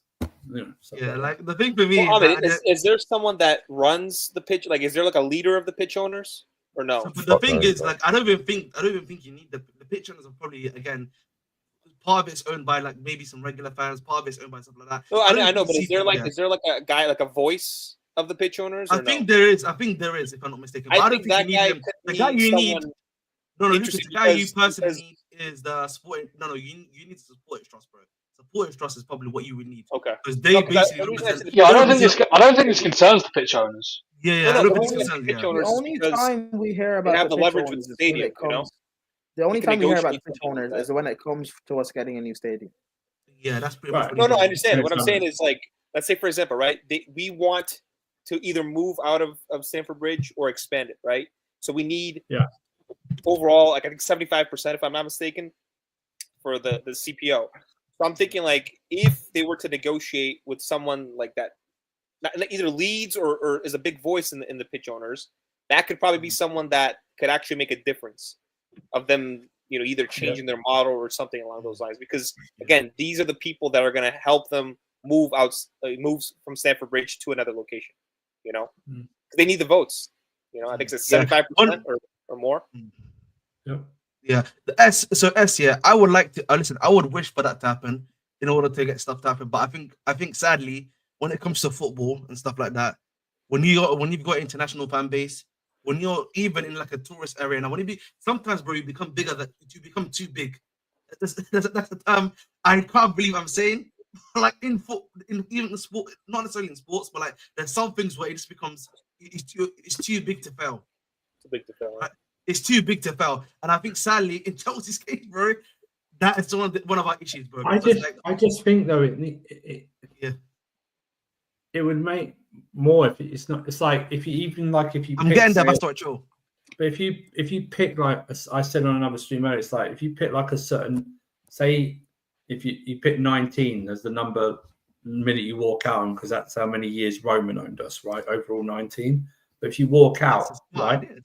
But if you walk out during a live game and everyone can see it, that's embarrassment for, it's embarrassment. Yeah. Or if they walk out and we're winning 3-0 against Southampton and it's like the 51st minute, walk out then as well. Do you know what I mean? It's just you have to keep something going. It can't be a one-off against Southampton. My fear now is elevated that it won't continue because of the space between the games now. It's going to be like it's going to be 9 days now between Southampton and it's good. No, because the Copenhagen game's even away, so it's going to be over 2 weeks. between 2 home games. That's a good point, bro. That's Like, so that could, you basically are saying that it could just die down within the 2 weeks, basically. Yeah. No, it will die. Oh. Like there's no, it could do. It will die. Yeah, that's my fear now. It's elevated because And- I thought we were playing next weekend. I didn't even think about it like that. But Ahmed, I can see why they're saying they don't give 2 Fs because Strasbourg had processes too, like a few. 1 second, I haven't But got they the didn't do it comment. as often. Tranquilo, CP. I haven't got there yet. Chill. 1 second. I'm going to read it for some of the comments because there's actually some good comments. The more we rest, the more the lose becomes obvious. The more we rest. I actually don't think so, you know. Like, sometimes in football, bro, we're going a week without any Chelsea needs. Yeah, no. All we have to do is look at watch this season, guys. You know, It wasn't, although it wasn't like the best performing game, obviously, because we lost as well, but we actually played better today than obviously against, you had to play better, especially what happened against Brighton. But I don't believe that to be true, that, you know, a loss, you know, too much time in between. It can be actually a great thing to just reset things. It's a great thing You know for what I me. mean? Try out new things, maybe 3 at the back the next game, or try more at the midfield or something like that. Get people back maybe even sooner because you can focus on them. So it might actually do us a bit of good. And I'm sorry, it shouldn't matter what we do against Leicester and Southampton. We should, no matter what form, we should be beating them. No matter what the scoreline is, we should be just taking those points anyway. It shouldn't matter how much time's in between that. Yeah, no, like, on a personal note, just I'm happy that we've got some time between games. Like that, Chelsea's like only bit of my life at the moment. You know the good news. You know the good thing is, Scott, bro. Outside of my life, man, is getting better. Mate. You know what I mean? Chelsea, you know what I mean? It's cracking out. Listen, do you know what isn't though good for you? It's me always dominating you in football bingo. That's what isn't good for you. You know what, mate? Yeah, hold that. I mean, Andrew is gonna be a freak. Bingo, I don't actually want to say. He knows, like, listen, you know, I'm gonna speak for myself. I'm not speaking for the panel here. I'm willing to accept. I'm willing with all these other content creators, right? Yeah. If it's better, listen. You know, I'm speaking for myself here. Keyword. Yeah. No, bro, I didn't hear what you said, bro. You might cut out again. Oh, sorry. I was saying, listen, I'm willing to work with the vast majority of them. Right, there's obviously one person, obviously in particular, that I think everyone here knows that I'm never gonna literally work with. I don't care what anyone says. Right, I'm willing to work with the rest of them, right, to make sure that this is as successful as possible. Right, if that means we can able to get the support, trust, and everything on board to make this stuff happen, I think everyone here would be happy to do that. But I think my issue is, we're not getting everyone on board. Like this, hopefully, this can start stuff for us, but like. That's just me speaking for myself. Because they themselves have different reasons and different agendas. We all know now the people that have only started popping up now during our recent form. They weren't heard from for the first half of the season. They themselves didn't mention anything about the protest. They didn't mention anything about the ownership because, like normal football fans, if you're winning, you get dragged into it and you ignore everything until results start turning the other way. And one thing I have to say, one thing I have to say just quickly before we continue on, so I want to kind of end this section on this, is that, listen, bro, I think we also need to realize, I think we give content creators like that as if they've got the skills to pay the bills and get stuff to happen. That's not always the case, okay? There's not that many big Chelsea content creators that people like to believe have got this aura to make stuff happen, all right? Well, don't talk to me about the Super League protest. That was one thing. That was the Super League was the joint thing. Everyone painted up anger. But what means it was one focal point. It wasn't. Oh, we need to get rid of this. We need to do this. We need to do this. That. And it was the entire fan base as well. Exactly. Yeah. And also that was the first time the Chelsea fans had gotten together since lockdown. Yes, which is a good point too. And like, regardless of that, listen, we'll see what happens on Tuesday. But I hope things go well. But like, in some sense, you know how rubbish this league is, right? It's legitimate that we could see Newcastle and Forest draw tomorrow, right? That's not out of the question, right? A point each is not out of the question. I mean, definitely can happen. We could see City draw or lose. They could also win, but the way it's going, a draw happen. We're still sitting. This is how rubbish this league is, right? At the moment. Bournemouth lost, that we're still in this race for top 4. That's how rubbish this league is. Our 2 wins in 10 has us only 2 or 3 points off the top 4. I spoke with Squad last week on this channel, and I was like, bro, no. Safa, deep this. Brighton, before they beat us here in the Premier League, had not won a game. I think it was like 2 months or like 3 months. They are now only 3 points behind us. Oh my god! Really? Yeah, they're 3 points behind us. Wait, 2 to 3 months they didn't win a game until Chelsea. Yes, Chris, if Lucas. it hadn't been, Lucas, if it hadn't been for the fact they lost to Palace, like if Fulham had beat Palace, they'd be a point behind us. Yeah, they beat Southampton today 4-0. That's the That's point, why man. that was. But that's the whole point, right? That's the whole point. Yes. Like, Wow. legitimately. if Hey, they results- beat Man United 3-1 though. How was actually. Man Go City in. in fourth? They literally they were like a 15 game run. They were just losing and Right, drawing. but that's how shit this league is. Legitimately, we could still overtake them by Tuesday. We could go back into fourth and they could drop points, and we could be fourth or fifth before our next game and stuff like that. That's how shit. That's why I the told league Scott is. last week. This is going to be a mid off for fifth or fourth until the rest of it. It's going to be a mid The off. most exciting race. The most exciting race in this league is the top. Is the Champions League race. Oh, that's what it's been like for the last 10 years. But not No, but because this is worse. not Ahmed, this because, is worse. Last not season because was- anyone's any quality. It's Nah, because this one's exciting. we're all legitimately, literally mid. We'll Bro, find like, ourselves literally in the top Spain. 10 teams are all like a couple points away from each other. Yes. Right. That's madness. Even Villa, bro. Even Villa, bro. Even got a game in hand. Look at this. Like, Ahmed, pull up the standings.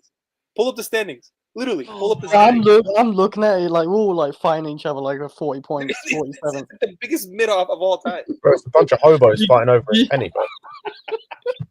Like 4 points.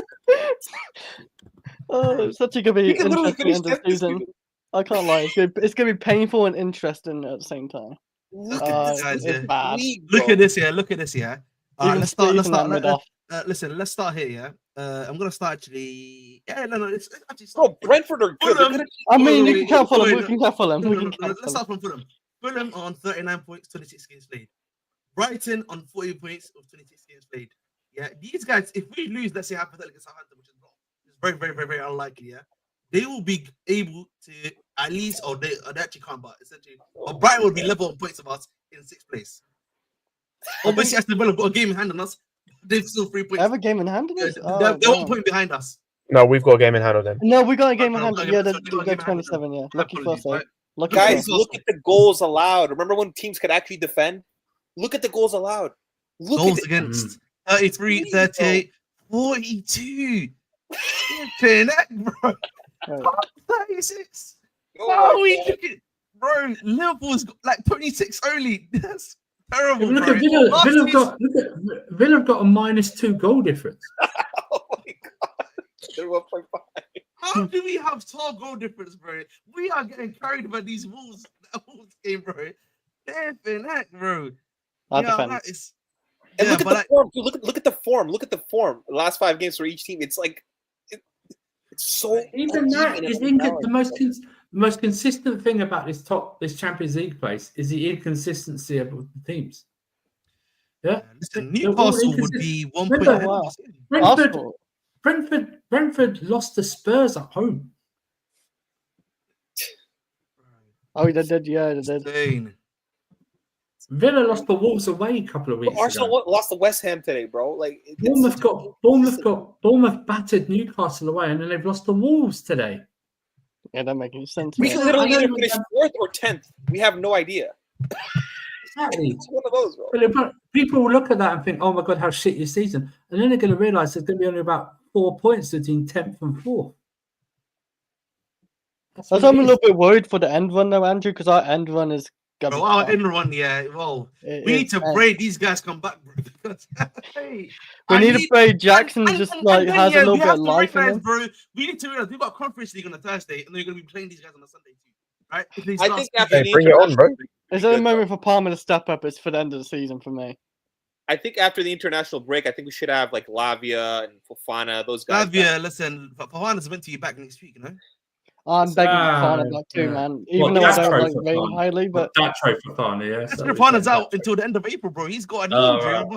injury. He's So, cooked. yeah, but yeah, he's cooked, bro. He's cooked. That's why he came back from his loan as well. No. I'm talking about Wesley Fofana. yeah, I Wesley thought no, Fofana- yeah, Wesley should be back next week apparently, yeah, because he's got 2. That's what I'm saying. Like, I think Wesley Fofana's back. Lavia should be back. I think we're gonna have Jackson and Jackson's out. Kui I think. and- the end of April. I I don't at know the about moment, Jackson. I know it sounds mad. I'm only confident about no matter what form we're in, of 3 games winning. That's the next 2 in the league and Spurs at home. It's the only ones. Yeah, really same. I I'm agree. the same. I agree. I agree. Right, the Spurs, we no matter what it is, no matter what form we're in, we just own them at the bridge. There's just. I think if we get to 62 points, we could finish in top 5. I think this will be the lowest ever point for a Champions League spot, even 4th. I think it'll be low for 4th as well. I think ours was 66 was the lowest, wasn't it, or something like that? Under Frank, I think in 2020. Yeah, and remember that was a COVID season. Yeah, and that was a COVID season. Yeah, and that was we were just in top 4. Run first is gonna make it. And who stays healthy, I guess. That's pretty much. I think if anyone gets like a 5-game winning run from now, they'll probably lock it in. They'll probably lock it in. Yeah, man. Especially if their run includes teams around them as well. If they can beat the teams around them, they'll. Liverpool, man, you got to do something for me. Maybe Liverpool hopefully win the league by match. Newcastle does draw tomorrow, bro. I hate to say it, but you just got to. Well, it's not out of the question they could draw. That's what I said a couple of minutes ago. It's not out of the question that we've lost 2 games in a row, and we're still very small double-digit points away from a Champions League spot. Utter madness, utter woke nonsense. Is just end of the season, bro. We would be like flipping Man United, bro. In our season, bro, we would be 50 for 40, bro. That's how. You know what I would love? I would love if we get a Champions League spot, but it's less points than Pochettino got last season. That would make me smile. That would make me. Oh my god. I know Poch watching that like, oh my god, bro. It's so Poch peggers to go, oh, we got less points than Poch. Yeah, but we're in the Champions League, so it doesn't matter. I recommend you guys watch other leagues, bro, because when I watch other leagues, I'm just like, damn, the EPL shit, bro. Like the quality of the technical ability of some of these players. I can't lie to you, man. Italian league recently, man, the quality's been going up. Bro, I'm watching Champions League, right? I watch Club Brugge versus Atlanta. They played him off the park. I'm not gonna lie, man. Cooking, bro. Bro, some of these other leagues, man. When I've been watching a lot more other leagues as well, like over the last since basic COVID, like that's really to watch other leagues more. Some of these other leagues, man. Some of these teams I'm watching, bro. I think like a good the top 6 are losing to them any day of the week, bro. Any day of the week. Did you guys watch the Ajax game, bro? Like the first the first 4, bro. Club Brugge, bro. Played him off the park. They lost in the end, right? But like, they were amazing. I was like, holy shit. Yeah, man. But listen, chat. Listen, thanks for being here as always. Listen, yesterday I almost crashed out on The Rock because I don't know why this fraud is showing up. Trying to steal main events. Tell him, yeah. Fuck you. Tell him to put the fries in the bag. Tell him. I'm telling you right. This is my prediction for you right now. This is my prediction for you, right? I'm listening. Right? When he said, "I want you to be my champion," right? Yeah. He's not going to accept it, and either Cena or Punk will become corporate. Inshallah, Punk. Inshallah, Punk. I'd take Cena doing that. Give me Cena. I'm telling you. Remember, Cena was dead. I can't lie. Cena's corporate champ would be kind of dead. Punk would be cool. You know what? He's done it already. He's done that already as well. No. If you watch a press conference after the Rumble where Cena said going to the Elimination Chamber, do you know what he said? Me as champion is best for business. That's what he said right there. And that was a line from the Authority when they had that Daniel Bryan storyline, when they said best for business. And they had Randy Orton as champion. Oh, do you know what? Screw that. Let's just do wrestling talk for I am here, bro. I just want to say on a personal level, listen, we cannot let that. Listen, I want to see my guy main event Punk, so I need to get next Sunday. Fuck Punk, man. You can suffer a bit more. Next Sunday, Ahmed. We won't do Chelsea's. We'll do Elimination Chamber review. Yeah, we'll just do that for about 4 hours. We'll do that, man. We'll do that, man. That's what we do. I also need a Denver crash out when the Lakers beat you tonight, so I want a Denver. Listen, I'm beating you today, man. Belt to us today, mate. You know what I mean? Belt to us today. I'm letting you know, man. Listen, respect the Nugget Nation. You're just a disgrace. You're a disgrace. Nugget Nation. Listen, Nugget Nation. Nugget Nation. Nugget Nation. Never do anything good. You know, I want to put a little video up here. I want to show this. Listen, the team's not scoring goals effectively. They don't have to put the ball in the back of the net. I'm trying to give them ideas in it. So I've got an idea for them. Knock everything down.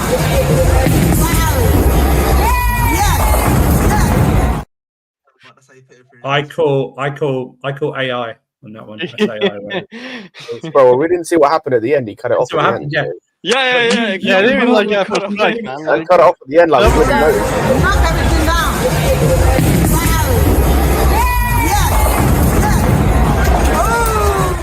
nah, they stayed. I think. But again, you're in the way, bro. You're in the way. I can't see what you're doing at the end. Yeah, I think if we slow it down, we can see him jump to the other lane like that, and that's the actual. Yes. We can, if we slow it down like CSI it, really like go in depth and like really look at it, we can see it like that. I don't even, actually, I get too much. or that's your head, but that's not your body right there. That's what that is right there. It's Yeah. more There we knock go. down the last spin right there. Deep Seek is good. Deep Seek is good. Oh, thank you, man. Lovely. Really. But listen, Oh man. thanks for coming along as always. The only reason why I did this stream actually today is because Marshall wasn't doing casually, so I thought, you know what, Marshall's a let's fraud. get. He's a fraud. Yeah, Marshall's Yeah, a fraud. so I thought, you know what, let me do this one today in his stead. You know what I mean, to let everyone vent out their unhappiness. It's hiding. So I thought, you know what, let's help out the lads. So as always, I've been your host, most of the Bruce 258. We're gonna be going to Flawless. You know what I mean? He's doing his Mandem talk. Tell him Everton Nation. You know what I mean? Stuff like that. I don't know, man. I just want Everton. Everton Nation. That's what we're gonna start to say. But listen, as always, I've been your host, Mr. Bruce It's not 258. Yardman talk. It's not Mandem talk. It's the Yardman show. Sorry, Yardman talk. Thank you for letting me know, Prime. But listen, Yardman show. Yardman show. Make sure to go there. I think he might do the Nuggets game today as well. Oh, man, you're speaking as if you don't watch the channel, bro. No, I forgot it was Yardman. I didn't know it was. I thought it was Mandem talk. Sorry, my apologies. Because I get confused. I get it. You private school lot don't associate with sarcasm, so yeah, I get it. Again, Bridge Nation is not a private school entity. You know what I mean? You can check out my public school. It's one of the worst in the country. And you came up with the name the Bridge Nation for your channel. The guy who didn't go to a private school. No, I've got this. If everyone knows this, if you've seen the film 8 Mile, Ahmed is Papa Doc. And obviously, Oh my god. Oh, not Papa Doc. His name's Clarence, his bro. real name is Clarence, and his parents have a real good marriage. That's what it is. Hey, ain't no such thing as halfway crook. But I know something about you. You went to Cranbrook. It's a private. Santa celebration. Wait, what? Hey, what the matter, dog? Big up to our boy Link, man. Big up to our boy Link. Link, I need you to win against City tomorrow. Hey, Ahmed. What job for you today, please? You embarrassed? You ain't a gangster. Your real name's Clarence. Sorry, I'm not a rapper, man. I'm not a rapper. Sorry, I'm not a rapper. Papa Doc, Papa Shop. I'm not a rapper. Clarence is I'm not a rapper. Clarence. Parents have a real good marriage. And the stream, Dave. And the stream. Yeah, you know. I am a bum. And I do live in a trailer.